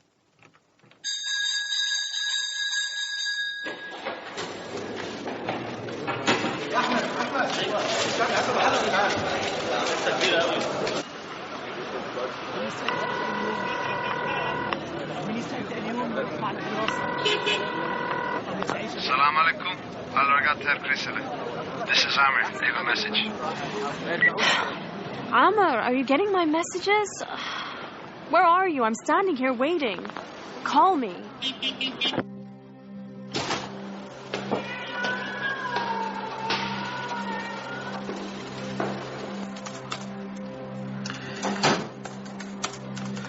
Ola? What are you doing here? I thought you were going swimming.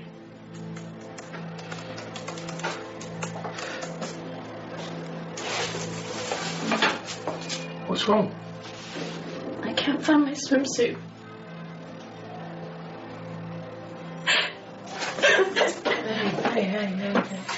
Hey. Look, maybe Amir's busy, away somewhere. No. Is he your boyfriend? No. It's just... he needs me.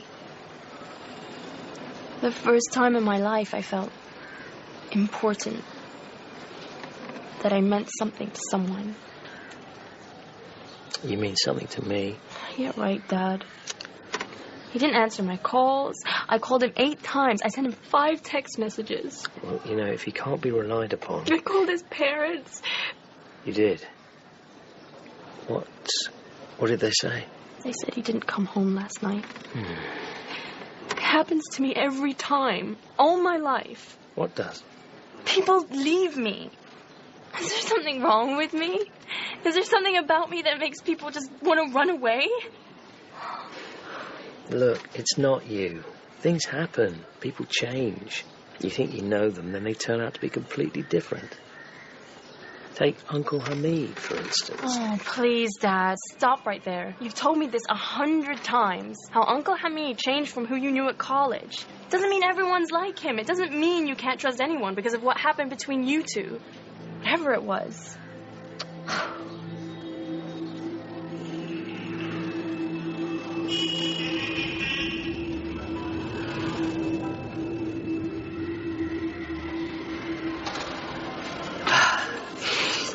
So what did you want? Huh? You said you had something to tell me the other night before the shooting.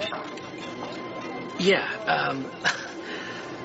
look, I'm sorry about what happened. The accountant. He seemed like a good man. His death was not in vain. Sure. Anyway, don't worry, Duncan. I heard what you said and I understand your feelings. It's not your struggle, and I don't want to involve you in anything else. It's okay. It's not a problem. Right. Well, thank you. Yeah, look, there's something else. Yes? As you know, I've been here for some time now. Yes? And, well, it's not just for my research. It's for Randa. We're getting married. Married? Yes. So you are asking me if you can marry my sister? I'm not exactly asking. We're adults. We love each other. But you're not Muslim. No, but I am converting. It's not... You think converting is as easy as that? Sincerely. I am converting sincerely. I'm going to classes already. Have you asked Mother? Yes. She took a bit of talking round, but she's happy for both of us.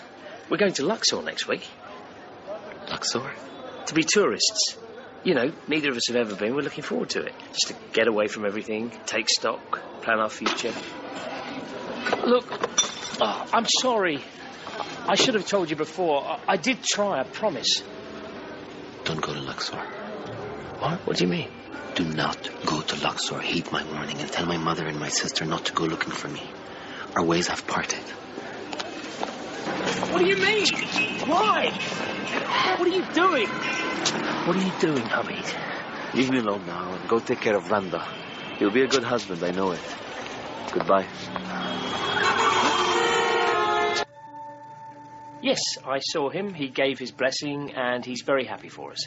And that was it. And you've nothing else to report? Yes, there is one more thing. He also said he didn't want to see me anymore. So that's it, really. I don't think there's anything else I can do for you. To be honest, I don't think I was cut out to be a spy. Well, thank you, Mr. Kavanagh. Well, good luck with your wedding. That's it? That's it.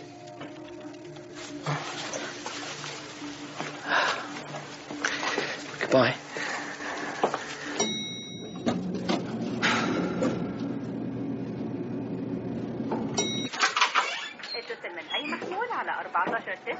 Where have you been? Seeing Hamid. You took ages. What did he say? Yes, he's happy for us. He says he's got to go away.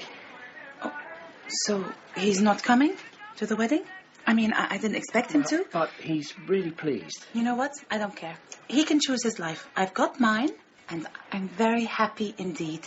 You didn't tell Hamid why we were getting married? Yeah. Liar. He would kill us both if he knew. I booked the flights. What? To Luxor. The travel agent looked at me disapprovingly when I gave him our names. I think he thought I was taking my lover. Can't wait. Just us. Did you pay for the tickets? Yes. Can they be changed? What?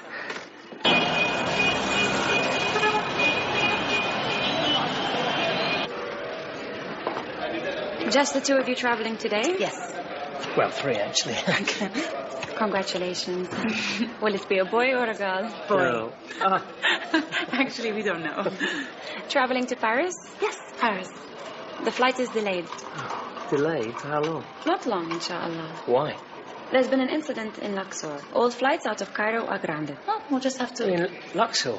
Why? What's happened? You can wait in the departure lounge for more information. Do you have any check-in baggage? It's been an apparently unprovoked terrorist attack. Exact numbers are not yet known, but the police in Luxor are saying that at least 6 gunmen have surrounded the site of the Valley of the Kings and are firing on tourists. Who's behind the attack is yet to be established, but this is the worst terrorist attack in Egypt for many, many years. At the moment, the authorities said very few people are waiting for a government spokesman to stand up and say something. But the lack of condemnation هي دي حميد شو؟ ده هذا اللي هو متورط فيه. What is it? They've arrested حميد. أيوة. اتصل بي لما يكون عندك أخبار. شكرا. Come on, tell me, what's happened? Duncan, please, tell me you didn't know. Know what? You made me change the tickets. You met Hamid just before. Did he tell you? Don't be ridiculous. Is that why we are going to Paris? Oh my God. You know about this and you didn't do anything to stop it? No. Promise me you didn't know, because if I ever find out... Promise. I didn't know anything about this.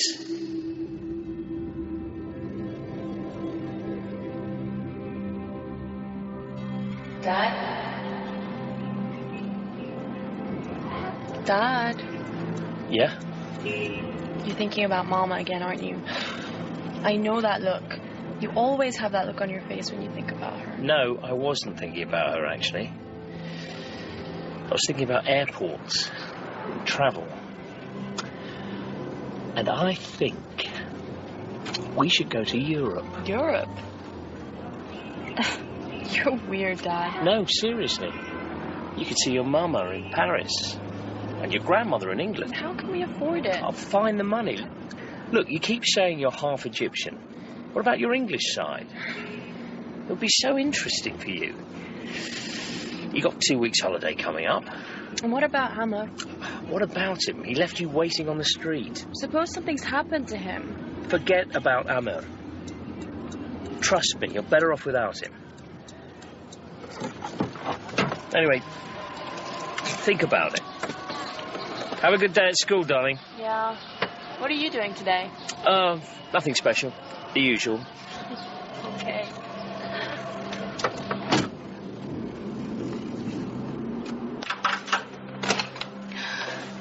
Duncan, I missed you so much.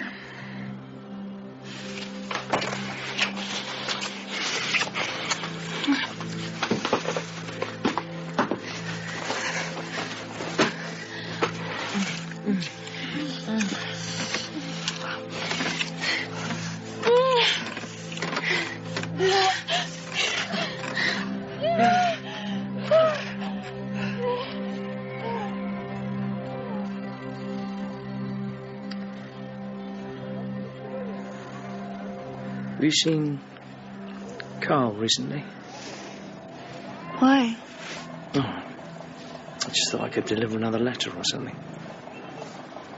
Perhaps you could. Is there anything he needs? He mentioned something, actually, that you might be able to help with. When are you next going to Mr. Al-Baziri's house? Friday. I always go on Fridays. That's when Kamal, his son, is home from school. And you spend several hours there? Yes? On your own? Well, the housekeeper comes and goes. Well, Carl said he's interested to see the layout of the house, the rooms where Mr. Al-Baziri works, photographs. I was thinking more of delivering a letter, as usual. Yeah, well... What does he want photographs for? I don't know. He just wants them. Some business deal. I don't understand these things. But I think it would be a good fee, because obviously this is more involved. The layout? And photos. Just on your phone would be fine. No, I can't do that. I'm not going to do that. Suit yourself. But you're already implicated. You gave Carl the names. I gave you the names. And I gave them to Carl. You and me were already involved. All right. It's not a problem. I'll speak to Carl.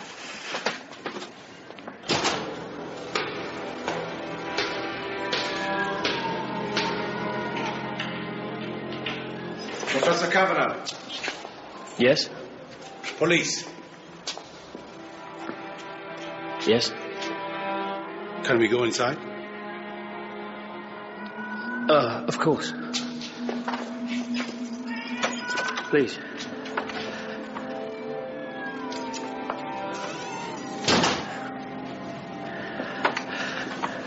Would you like some coffee? It's not necessary. Wagdy! Water? Water, yes. Please take a seat. Wagdy, a glass of water, please. Yes. Thank you. You know, we met some time ago. Ah, yes. When Dr. Zakut passed away. You came to the morgue to identify the body. Yes, yes. Oh, poor Dr. Zakut. Did you find the driver of the other car? No. So, how can I help you, Inspector? How long have you lived in Egypt, sir? Almost 20 years. Oh, good, good. And your wife? My wife is Egyptian. She lives abroad. We're not together. So your daughter has an Egyptian passport? Yes. And a British one? Yes. Is this about her? No. Thank you, Wagdy. Thank you. So, what is this about? A student has gone missing, sir. Oh? His name is Amr Hussein. I see. Did you know him? Yes, well, sort of. My daughter knows him. They are close? No, not close. You were with him last week. Yes, that's right. We had coffee together, close to the university. I was concerned he was seeing too much of Ola, my daughter. She's only 15. I was concerned, naturally, as a father. Of course, of course. Anyway, we are just doing our job. Of course you are, of course you are. I need to ask you to come to the police headquarters in Babalu. Why? We need a statement. Can't I make a statement here? We need you to come to the police station. Right, well, I'm afraid that's not possible right now. I need to pick up my daughter from school. Tomorrow? Oh, okay, well, fine, that's not a problem then. I'll show you out.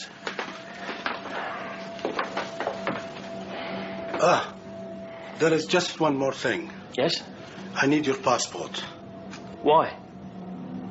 Standard procedure, if you don't mind. All right, let me see if I can find it. No, please wait.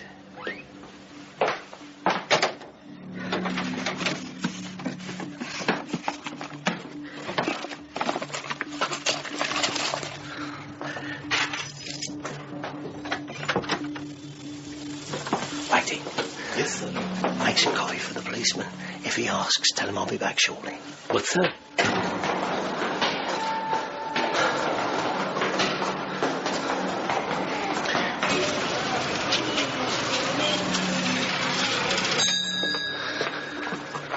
Can I help you, sir?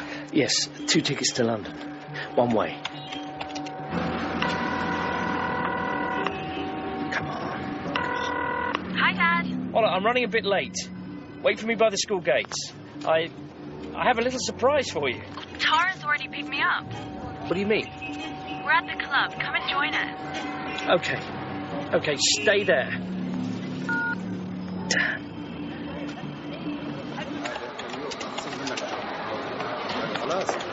Excuse me. Good afternoon, Mr. Kavanagh. We haven't seen you here for a while. No, I've been working. Have you seen my daughter? Yes, by the pool. Mr. Kavanagh, there was a call for you. Yes? Police Inspector Ali. He asked if you could call him. I have the number here. Thank you. Dad, we're over here. Hello, Duncan. What's going on? I was passing by. I thought I'd give Ola a lift. Tara's been great. She really understands what I've been going through. You know, with Ammar. Have a seat, Duncan. What are you having? What? To drink. We're having Coke. Yes, fine. لو سمحت. واحد كولا. Why didn't you tell me, Dad? Tell you what? That you've been doing all this work for Tara. Oh, I've hardly been working for Tara. Hardly? What's gotten into you, Dad? Your dad is a very modest man, Ola.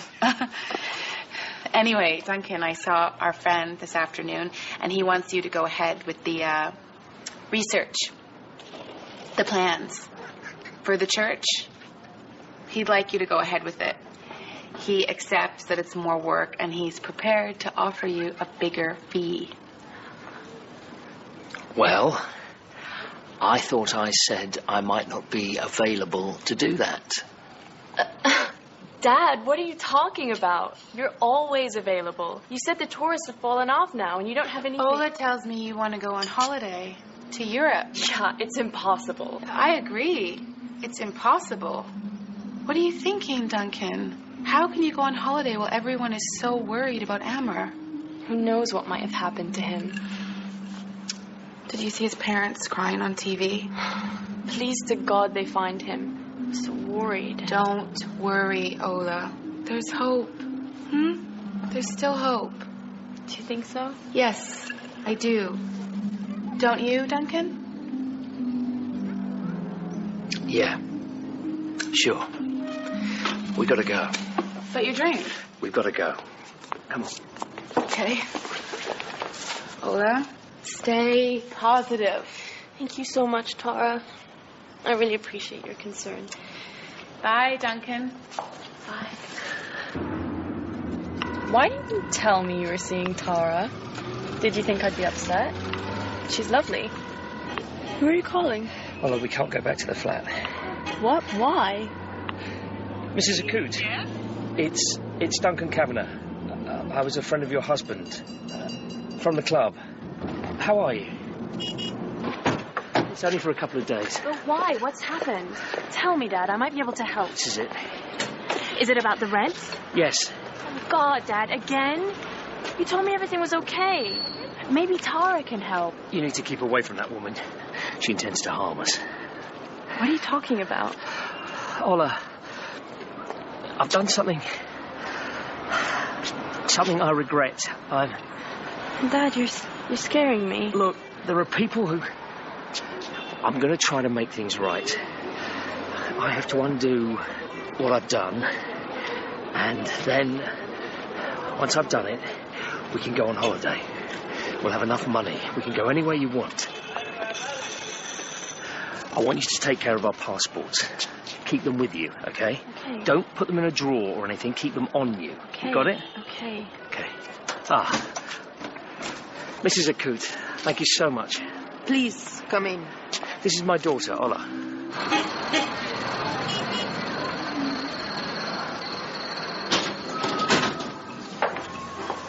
Good evening, sir. Good evening. Welcome to the International. Are you here for the conference? Yes. Please, proceed through security. I'm sorry, sir. We have to search you. No problem. Extra security tonight? Yes, sir. For the conference. You can go.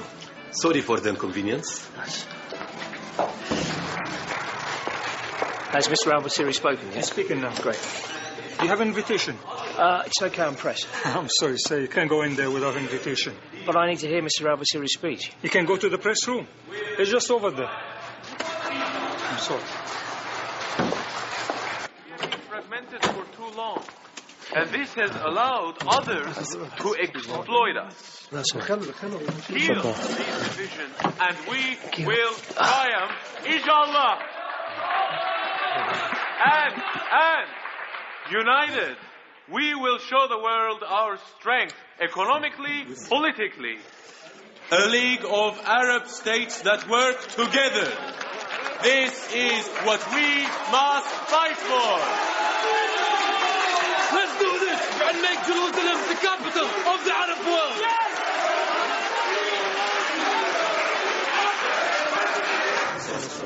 Thank you. Thank you. Shukran. It's very good.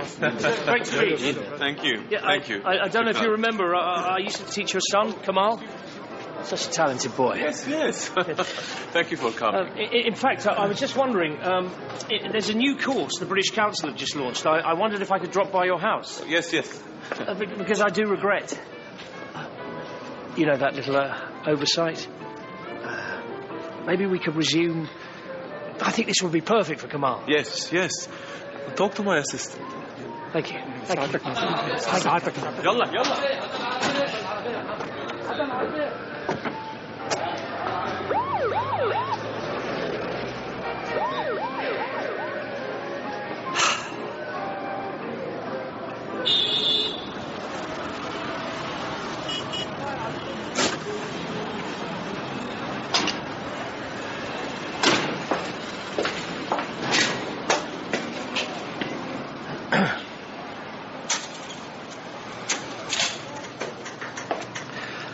Yes, can I help you? Salam alaikum. I'm here to see Mr. Al-Basiri's assistant. Your name? Duncan Kavanagh. Hamid. You are اسمه كافانا. I teach Mr. Al-Basiri's son, Kamal. اسمه كافانا. Kavanagh, yeah. كافانا. طيب خلاص. Do you have an appointment? No, but Mr. Al-Basiri said... I'm sorry. It's not possible.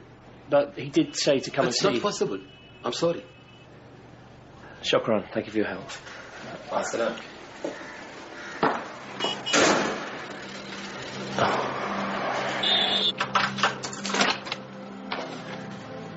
How was the lesson? Same as usual. Boy needs to keep practicing. Why don't you come in?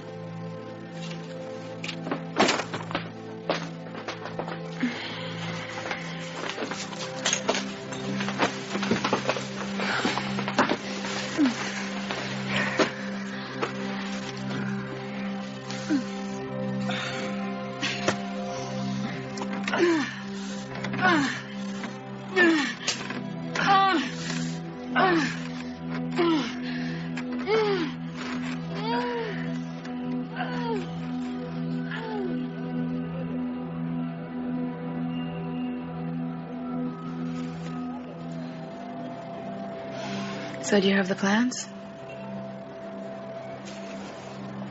Yes. But no photos. Oh. They clamped down on security at the house.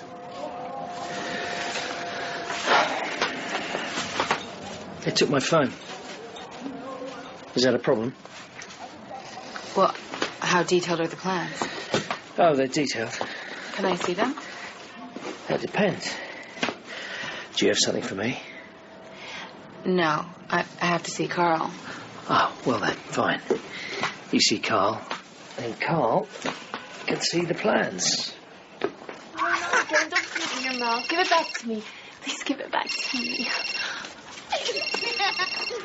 Hello? Hola. Dad, where are you calling from? A hotel lobby. My cell phone is... doesn't matter. Is everything okay? No, I've been put in charge of 2 small children and I'm bored out of my mind. When are you coming to get me? Tomorrow morning, there's a restaurant across the street. Wait there, 5 a.m. What? Don't tell anyone. Don't be late. Just be there. What's going on, Dad? I'll explain in the morning. Have you got the passport? Yes. Okay, I'll see you in the morning. Dad? Yes. You don't have to go through all this alone. I'll see you in the morning. Don't leave me waiting there alone, Dad.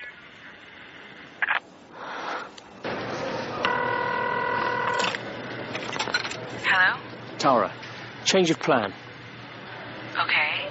Let's meet at the church.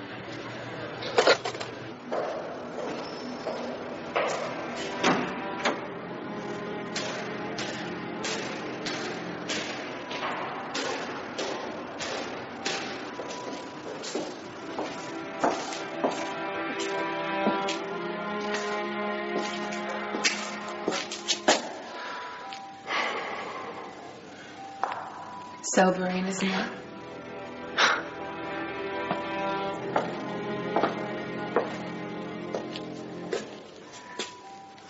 The brilliance and genius of Coptic art.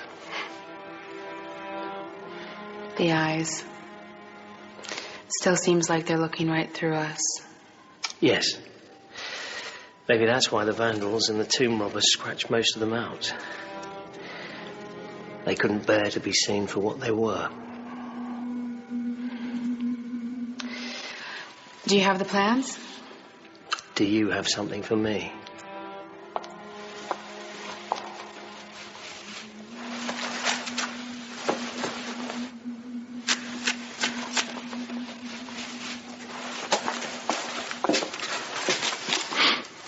So, this is his office? Yes.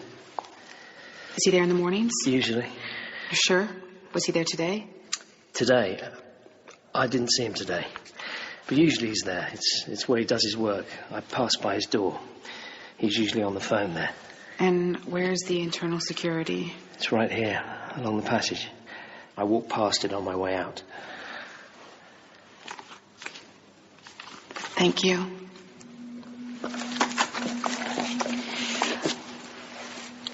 Well, this is it, isn't it?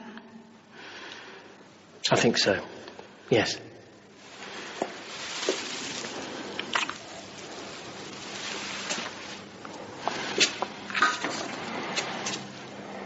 Just so you know, I don't normally do this.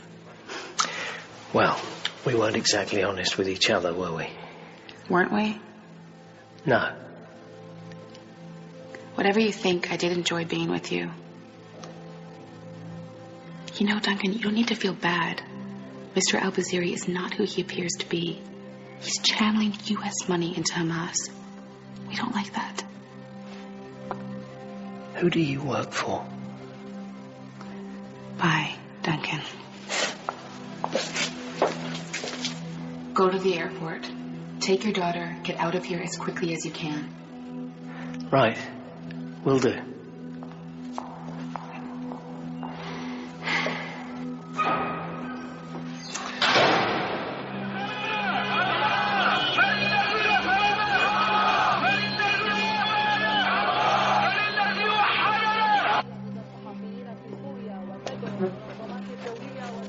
Whiskey, straight. Yes, sir.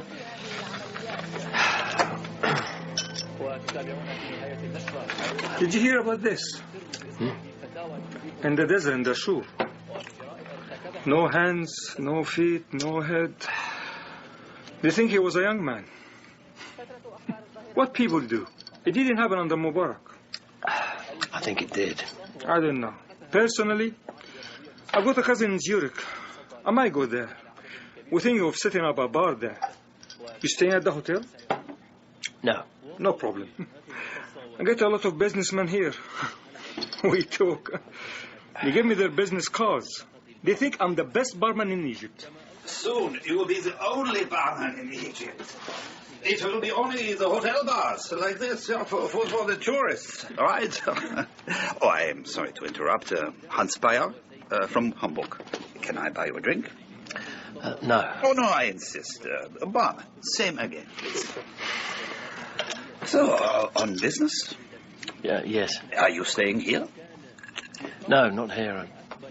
Someplace not far from here. I'm on business too. And once I've done my business, I'm away. No offense to you, barman. Nothing against the country. Now, here's our drink. There you go. So, cheers, Duncan. Cheers. So what kind of business are you in? Waste disposal. We are bidding for the contract to clean up the city. You know, they tried that before. Tried what? You know, bringing in disposal trucks. Did you just call me Duncan? I don't know. Did I? Who are you? I told you. Hans Bayer from Hamburg. Excuse me, I need to take this call. Ja. Ja, wohin? Ja, was?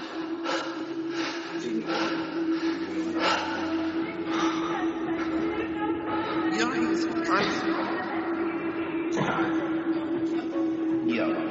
I've got Careful, sir. Are you okay? Would you like your check, sir? Yeah.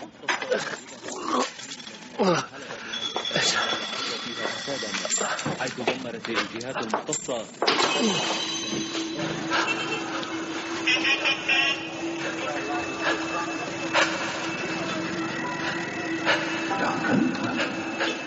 Duncan, are you okay? It's me, Hans Bayer from Hamburg. Do you want a hand there? We were just talking. Let me help you across the street. Here we go.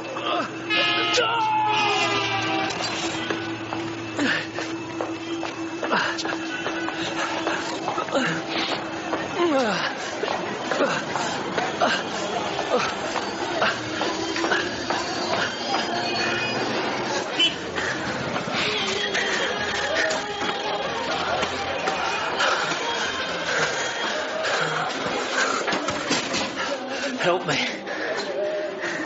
Yes, sir. Sit in the chair. Short or long?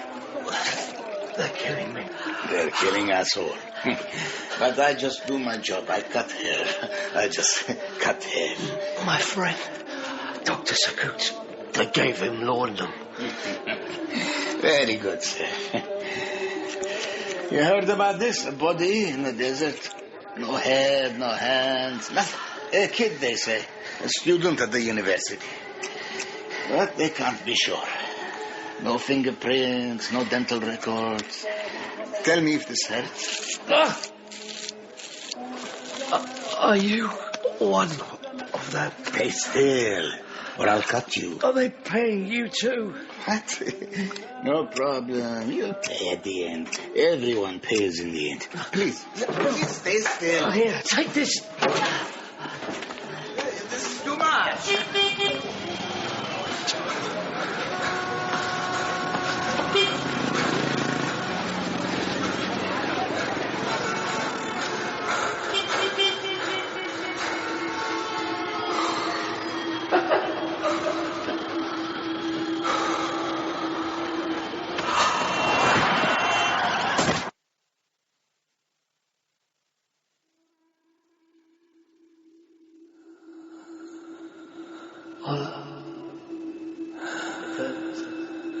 Sir, he's awake. Mr. Duncan, can you hear me? Hola. The Fed. Mr. Karna?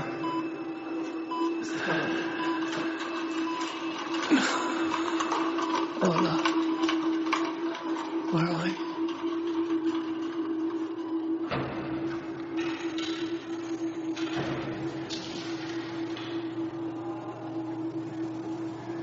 Hello, Duncan. Hamid. How are you feeling? What? What happened? They poisoned you. What? They wanted you dead. Who? Uncomfortable, isn't it, being restrained? What's going on? It's a good question. Maybe you can help me answer it. Yeah, I mean, anything. Hamid, it's so good to see you. Help me get these things off. How times have changed, my friend. I often thought about you when I was in prison. The fun we had as students in London. How you came here to Egypt. How I showed you our work. The good we're doing for the people. How you charmed my mother. God rest her soul. Wooed my sister. Dishonored her. I didn't dishonor her. You shamed my family. I loved her. I married her. And all that time, you were here to spy on me. Where am I? Oh, this is the Interior Ministry, the basement. Fascinating history, actually. You'd be interested as a historian. Mubarak's secret police used to bring members of the Brotherhood down here to torture them. I myself have had some personal experience with this. Perhaps I have you to thank for that. I never betrayed you, Hamid. Never. I helped you. I protected you. Who are your friends, by the way? Friends? The ones you're working for. The ones who tried to kill you. Well, I have their passports. Let me show you. I've never seen any of these people before. I have nothing to do with them. Why are you keeping me here? An assassination attempt. Mr. Muhammad al-Basiri. Al-Basiri? You used to go to his house. I used to teach his son, that's all. I haven't been there for months. Is he hurt? No. But his son was killed. Kamal. The assassins were at the wrong end of the house. They didn't know that Mr. al-Basiri had changed the location of his office. They had an old plan of the house. And you think that I... Didn't you? No, absolutely not. I love how you do that with such conviction. It's a great skill. I have never even seen any of these people. Really? Oh, I've left one out. How about her? Are you sleeping with her? Or have you forgotten? Tara Moore. What's her real name? I don't know. Look, she's a student. We shared an interest in Coptic art. We had a fling. But beyond that... Who do you think you've been working for all this time? I haven't been working for anyone. Come, Duncan. For old time's sake. We were friends. I will be honest with you because you're incapable of being honest with yourself. Do you think the British intelligence services would employ you again? Seriously. After you messed up so badly before. Who are they? Who fears a strong, united Egypt the most? A model of democracy under Islamic principles. Who fears this? Who fears pan-Arab unity? I want to see the British consul. Spies don't have rights.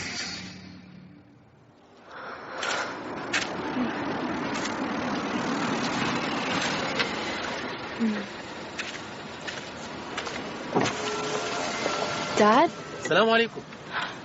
Sorry, I thought it was someone else. It's okay. All right. I've been sent to pick you up. You can come with me. Who are you? A friend. Come on. It's okay. It's all right.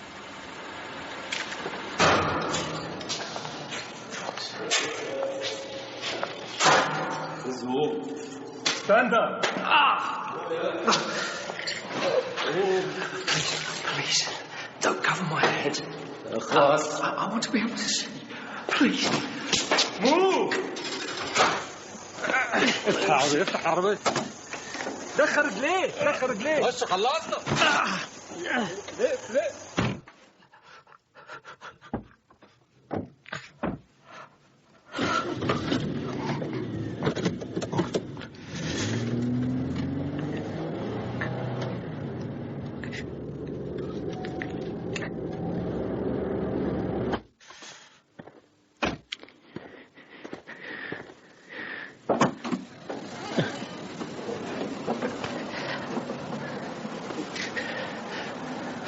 Hamid?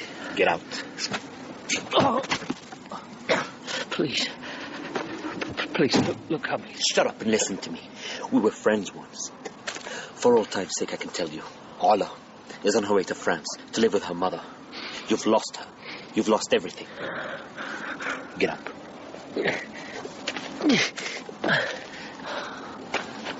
The only thing I can give you is a chance for your life. What? The keys are in the car. Head east. But wait! Where are we?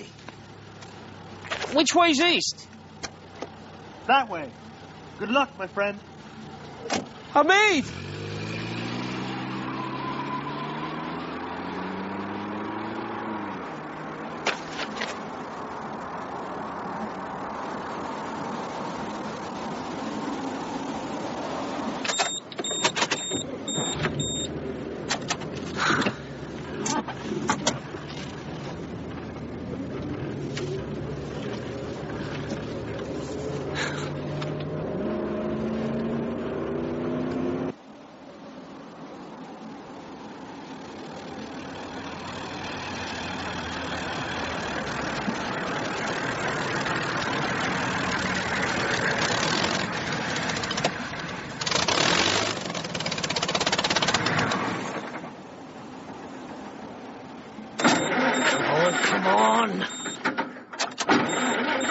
Come on, you bastard!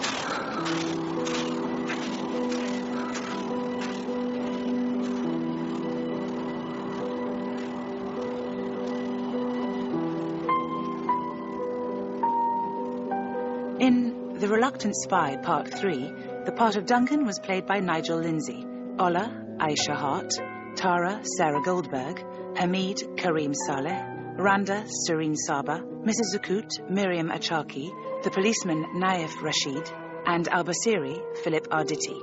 Other parts were played by Rufus Wright, Zayden Khalaf, Raad Rawi, Jaman Short, Albert Welling, and Omar Mustafa. Casting was by Toby Whale. The production manager was Russell Owen, and the script editor was Mike Walker. Sound design was by Steve Bond, with music by Sasha Putnam. Spycatcher.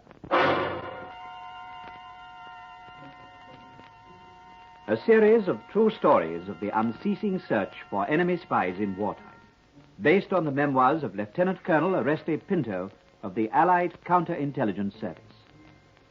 This week's story is entitled Margin of Error. The part of Colonel Pinto is played by Bernard Archett.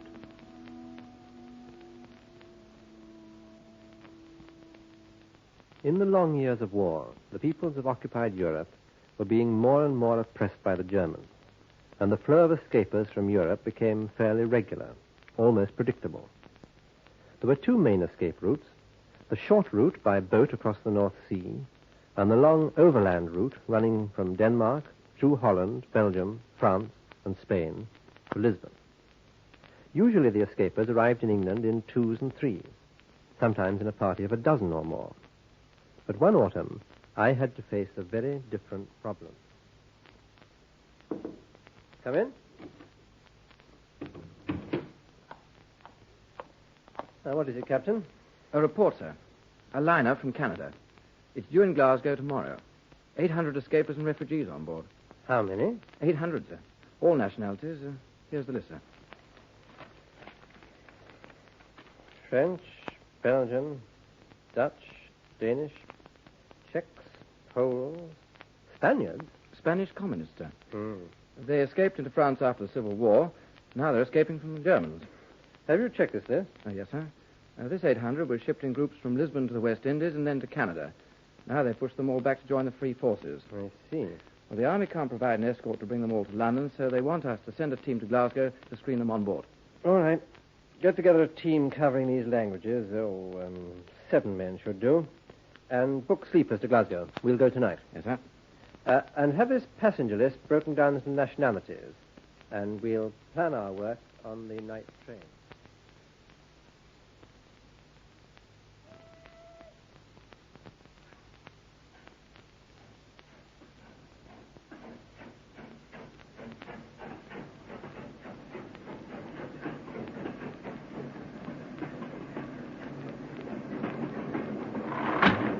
Yes, this is your compartment, sir. Quite a crowd, wasn't it? Yes, sir. Looks as if half the British Army's on the train. Shall I put your bag on the rack, sir? Thank you. Captain? Yes, sir? When we go aboard the liner tomorrow morning, I want you to take over the main dining room, turn it into an examination room.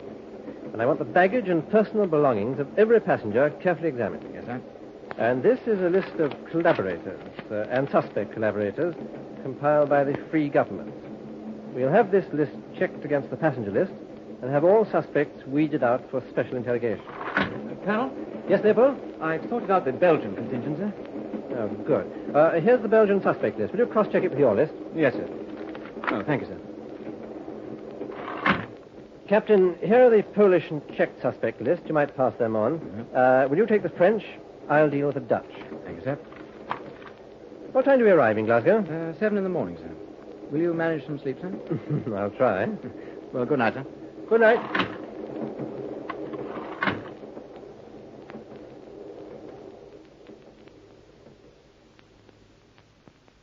We boarded the liner and set up our examination room and our interview rooms. We weeded out 7 known collaborators and sent them to London under escort. Then the real work began, the steady examination of the other escapers. Leopold, my Belgian lieutenant, made the first strike. Colonel? Yes? I think I found one, sir. Hmm? A spy, a Belgian, sir. Gives the name of Verats, Jules Verats. His age? 45, sir. What's his story? Says he was born in Courtrai and was a waiter in an hotel in Antwerp. Which hotel? Hotel Excelsior. Go on. Says the Germans requisitioned the hotel and he lost his job. He returned to Courtrai and joined the resistance. The Germans raided their meeting place, but he got away. So he had to come out of Europe. When was this? Last year, sir. He left Belgium and escaped to Lisbon. And here he is, back via Canada. Well, it's not an unusual story. What makes you suspect him? Well, first, he strikes me as being a well-educated man, sir. I think too well-educated for a waiter, even in Antwerp. And then the money. Oh? What money? Well, this money, sir. It's mostly Canadian money, but also £150 in English £5 notes and $300 American. How does he account for it? Oh, the usual story, sir. His life savings. But you don't believe him? No, sir. Any other points of suspicion? His manner, sir. I'd expect a waiter trained in such a good hotel to speak quietly, to move quietly, to be very respectful.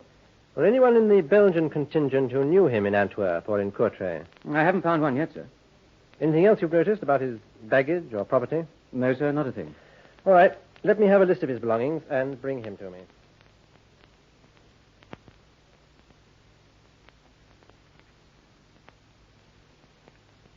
Name, please. Verats, sir. Jules Verats. Nationality? Belgian. Age? 45. Are you married? No, sir. Where were you born? Courtrai. Your parents alive? My father is alive. My mother is dead. Where is your father? Courtrai. His name? Anton. Nationality of both parents? Belgian, sir. I'm of Flemish blood. Parents, grandparents, great-grandparents, and all the way back. Religion? Catholic, sir. Trade or profession? Waiter, sir. Where? Restaurant, cafe, hotel? Hotel, sir, in Antwerp. The Hotel Excelsior. How long were you there? Since I was 19, sir. All my time I was trained there. And why did you leave? The war, sir. When the Germans came, the hotel was requisitioned for a headquarters. There was no need for waiters, and we were dismissed. Mm-hmm. What kind of headquarters? I don't know, sir. We weren't told. For the Abwehr, I believe. And what did you do? I tried to find a job in Antwerp, but it was no use. Everything was so unsettled. So after a time, I returned to Courtrai. To look for a job? Yes, sir. That was even worse. As you will know, sir, Courtrai is not far from the French border, and the Germans are requisitioning everything. Food was rationed, and there was no work for me. And what did you do? There was nothing to do, and so I had nothing more to lose. I joined the resistance. In Courtrai? Yes, sir. Which group? Who was your leader? It was a small group, sir. 7 of us. We made propaganda against the Germans. Ah. Well, one of our members had a small printing press, and we'd meet there to print handbills and slogans that would annoy the Germans and let the people know that the resistance had started. At night, after curfew, we would post them in public places so that they would be seen by the people in the morning. In the town square, at bus stops, on church doors for people going to early mass, on notice boards and places like that. And also where they'd annoy the Germans most, the doors of German billets, on top of the German public notices, and sometimes at their headquarters. Now, what was the main purpose of this? To annoy the Germans or to encourage the resistance? Both, sir. Mainly to encourage the people so that they wouldn't lose heart. And the Germans tore these notices down? Yes, always. But not before they'd been seen. And were your group responsible for the whole town in this way? Yes, sir. With only 7 people to compile, print, and distribute them? And Courtrai is not a small town. We had helpers, about 12 of them. Oh, you were annoying the Germans. What action did they take? Well, we had to meet always at the same place. The printing press couldn't be moved. One evening when I was going there, I saw 2 cars pulled up outside the shop. I stayed in the shadows and went closer. They were Gestapo cars. There was a guard on the door. I stayed in the shadows and slipped away. I went back to my lodgings. And then I remembered that this was dangerous. If my friends were caught, they might get my name and my address. My lodgings was not a sanctuary. It was a trap. I went out immediately. Then I realized that it was near to curfew time and it was dangerous to be on the streets with nowhere to go. And where did you go? I'm a Catholic, sir. A good Catholic. I went immediately to the priory outside Courtrai and I gave myself up to the prior. I told him what had happened and I asked his advice. And what did he advise? He asked me many searching questions, as you're doing, sir. And he made no comment or promise, but he kept me inside the priory all that night. Next day, he must have heard about the raids and the arrests. He sent for me and said that I could stay until the search had died down, and he gave me a place to sleep. How long did you stay there? For a month. And the prior sent for me again. He said that 4 of the brothers were going on a visit to a priory in France. He gave me the robes and sandals of the order and said that I should go with them. I was also given food for the journey. Where was this next priory? At Epernay, sir. I stayed there for 2 weeks, and again it was arranged that some of the brothers should visit a priory further south, at Bourges, and I was sent with them. And in the same way south again to Montauban, and finally to the Spanish border. It was an escape route run by the brothers. Well, did you meet any other escapers at the priories? No, sir. And when you reached the Spanish frontier? The brothers found a guide, and I was allowed to join a group escaping into Spain. How many in this group? 6. Their names, please. Well, we gave no names. To the others, I was a brother in holy orders making a journey to Spain, and I asked no question. And when you reached Spain? I made for Portugal. Then to Lisbon, and I reported to the Belgian consul. I was questioned again, and my name was put on a list of others waiting to sail to freedom. In a week, I was put on a ship to the West Indies, then to the United States, then to Canada, where we were put into a camp. Then all refugees who were prepared to serve their governments in England were put on this liner and sent to Britain. How long did all this take? Since the Gestapo raid? Yes. Oh, more than a year. 14 months. You volunteered to return from Canada? There was very little choice. Some were kept, some were returned. They said that a free Belgian government had been set up in London, and our place was here. Yes. Now, you say that all your working life you were a waiter. Yes, sir. And that this money is yours. Yes, sir. How did you get it? By saving, sir. Well, it's a lot of money for a waiter to save, even in a big hotel. I saved it all, sir. I was hoping to return to Courtrai and open a little restaurant. I had more money than that. I've been keeping myself for a year. Well, how do you account for your savings being in Canadian money, English money, and American dollars? Well, I was in the United States, and I changed some into American money. I think there's $300 left. When I was in Canada, I changed the rest of it to Canadian dollars, but when I knew I was coming here, I changed some to English money. £150. Yes, your calculations are correct, Mr. Verats.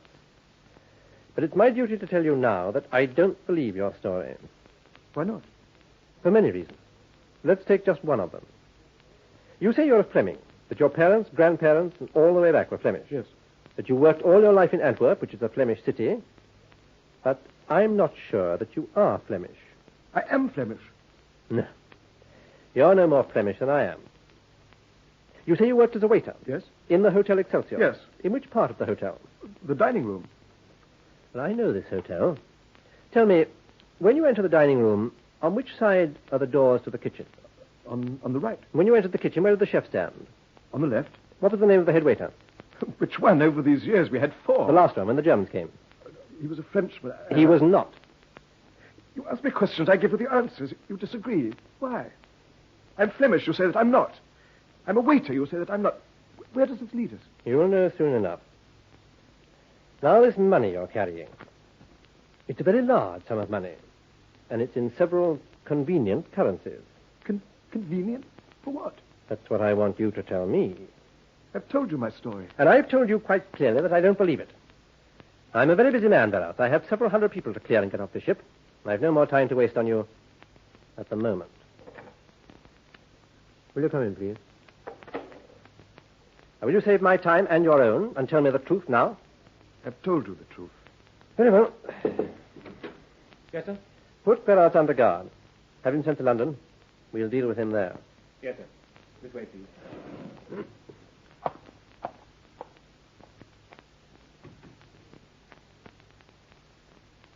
Verats had told his story very well, but there were several points that puzzled me.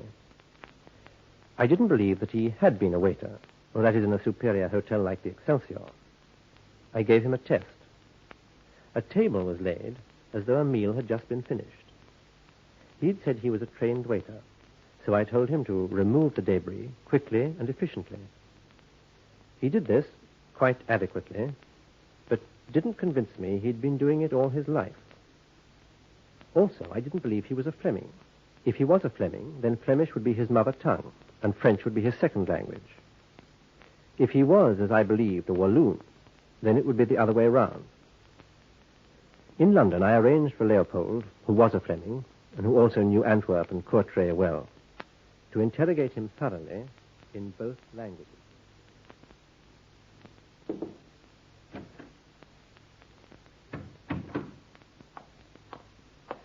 Well? I questioned him for 3 hours, sir, in Flemish and in French. I'm certain he's no Fleming. I've also questioned him on the districts where he says he lived, in Courtrai and in Antwerp. Yeah?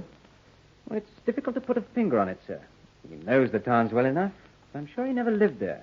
He doesn't have an intimate knowledge of the districts. How certain are you of this? Oh, I'd swear to it, sir. Would you go into a witness box and swear on oath that he's not a Fleming? Yes, sir. And you may have to. I have a report from the Belgian authorities, and the Courtrai resistance has no knowledge of him. He's very stubborn, sir. Well, I can be stubborn, too. But unless we are very careful, your fish may slip off the hook. Lack of evidence, sir? Yes. I don't believe he was a waiter. You don't believe he's a Fleming. And we can't prove it. His story's been very carefully worked out. Waiter at an hotel, now requisitioned by the Germans, so we can't check with the staff. In a resistance group where all the others were conveniently captured, and a prior to speak for him. And the money is his life savings to buy a cafe. Well, he doesn't convince me, but it could convince a jury.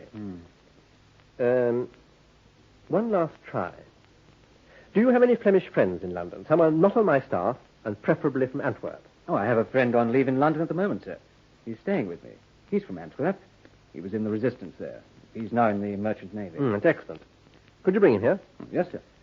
Well, this one is not in the book, Leopold. But I'll tell you what I want him to do. Bring him here tomorrow and let me know. I'll call Verats for questioning. And while I'm questioning him, you bring your friend into the outer office. By the way, what's his name? Francois, sir. Francois. Well, I'll signal him by pressing this buzzer. But Verats mustn't see me. We better get a switch rigged up under the desk. Oh, yes, sir. Then I want him to come straight in as though he was coming to see me. I want him to pretend to recognize Verats and denounce him as a traitor. But, sir... It may work. Could you make a good job of that? Oh, yes, sir, but... I'll take full responsibility. Bring him here tomorrow, and we'll arrange a story.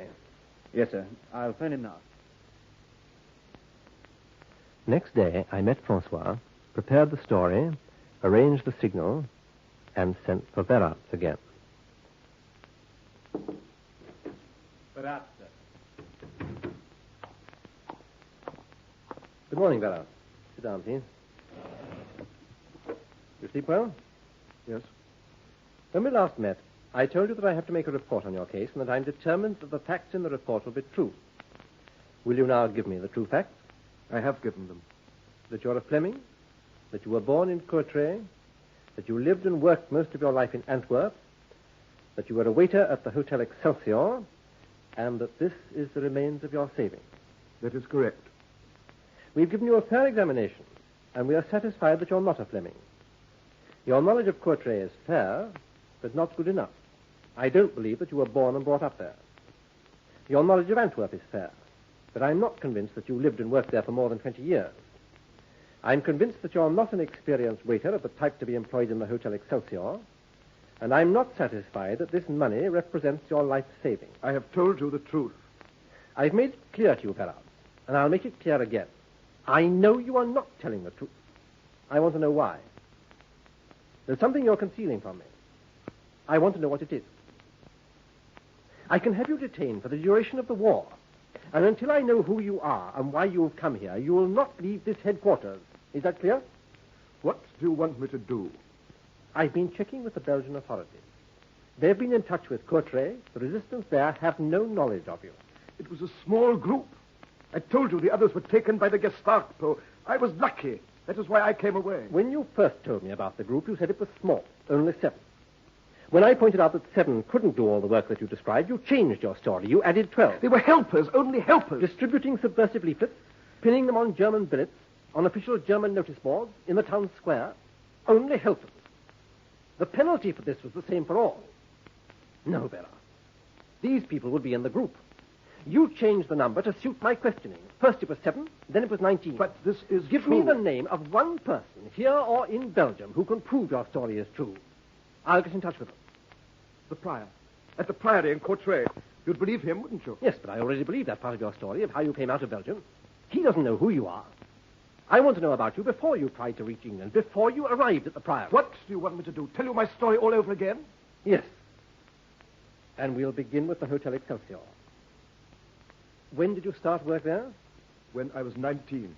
That was in 1916. Early in 1917. In the First World War? Yes. I started work in the kitchen, cleaning and carrying and scrubbing.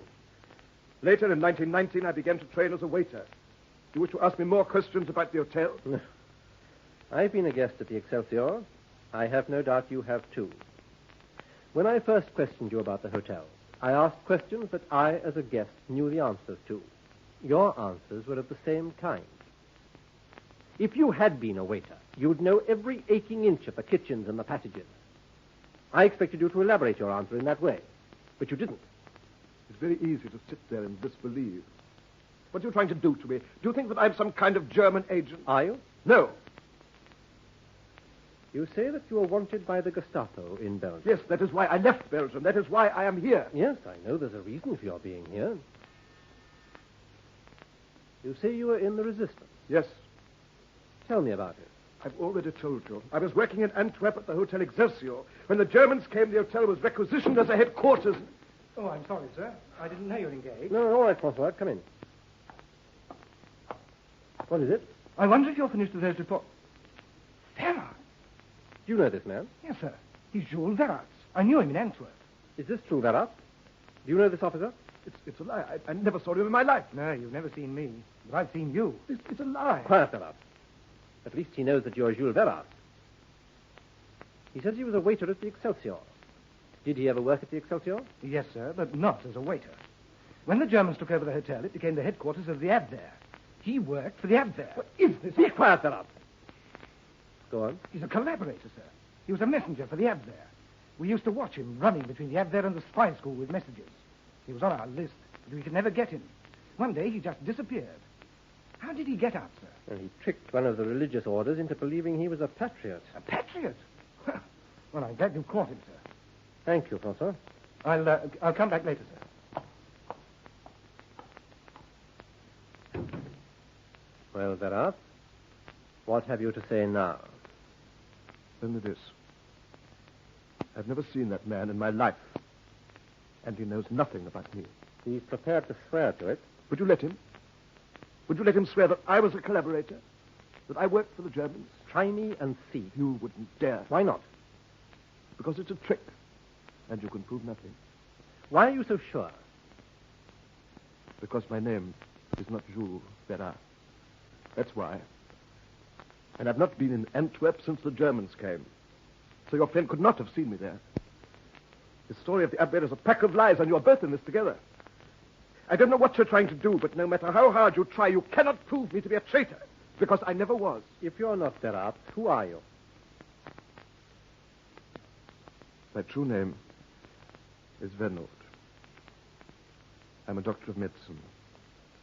Dr. André Vernoot of Brussels. Your address in Brussels? My home and my surgery were in the Place de Martyrs. Can you prove this? Now that you know, you can check with the authorities. You can check with the resistance. The Brussels resistance will tell you that I am a patriot. And I am wanted by the Gestapo. I escaped from Brussels to Courtrai and went to the priory there. The rest of the story is as I have told you. Why did the Gestapo want you? Ask the Brussels resistance. Well, at least we're getting the story right at last. You're not a Fleming. You admit now that you are not a waiter. And you were not born in Courtrai. I was born in Brussels. You are Dr. André Vernoot at the Place des Martyrs in Brussels. Yes. And I'll check this information, but it would save time if you told me why you were wanted by the Gestapo. Ask the Brussels resistance. I had a good practice in Brussels. That accounts for the money that I have. Should I say that I'm sorry that you have not caught a traitor? I still want to know why you lied to me. I have nothing more to tell you. The checking of Verats' story, or Vernoot's story, took several days, almost a week. But at last, we had results. Well, we've had him identified, sir. He is Dr. André Vernoot of Brussels. He had a surgery in the Place des Martyrs. He worked for the resistance in Brussels, and he is wanted by the Gestapo.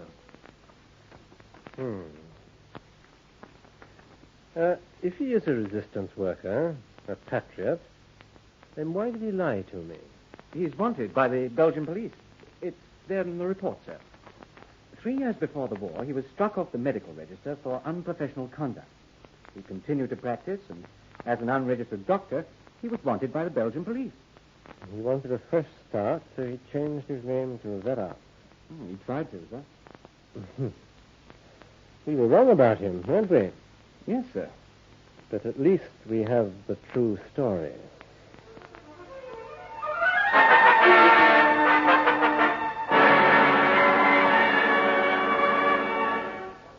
I had been completely wrong. But Verno's or Verats' attempt to get a new start in life succeeded. In war, many things are forgiven, and good doctors were in demand. He served for the rest of the war in the Belgian Medical Corps.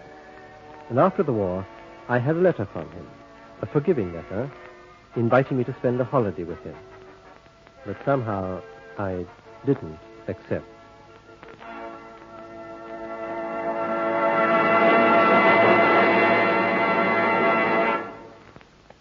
You've been listening to Spycatcher, with Bernard Archard as Colonel Oreste Pinto.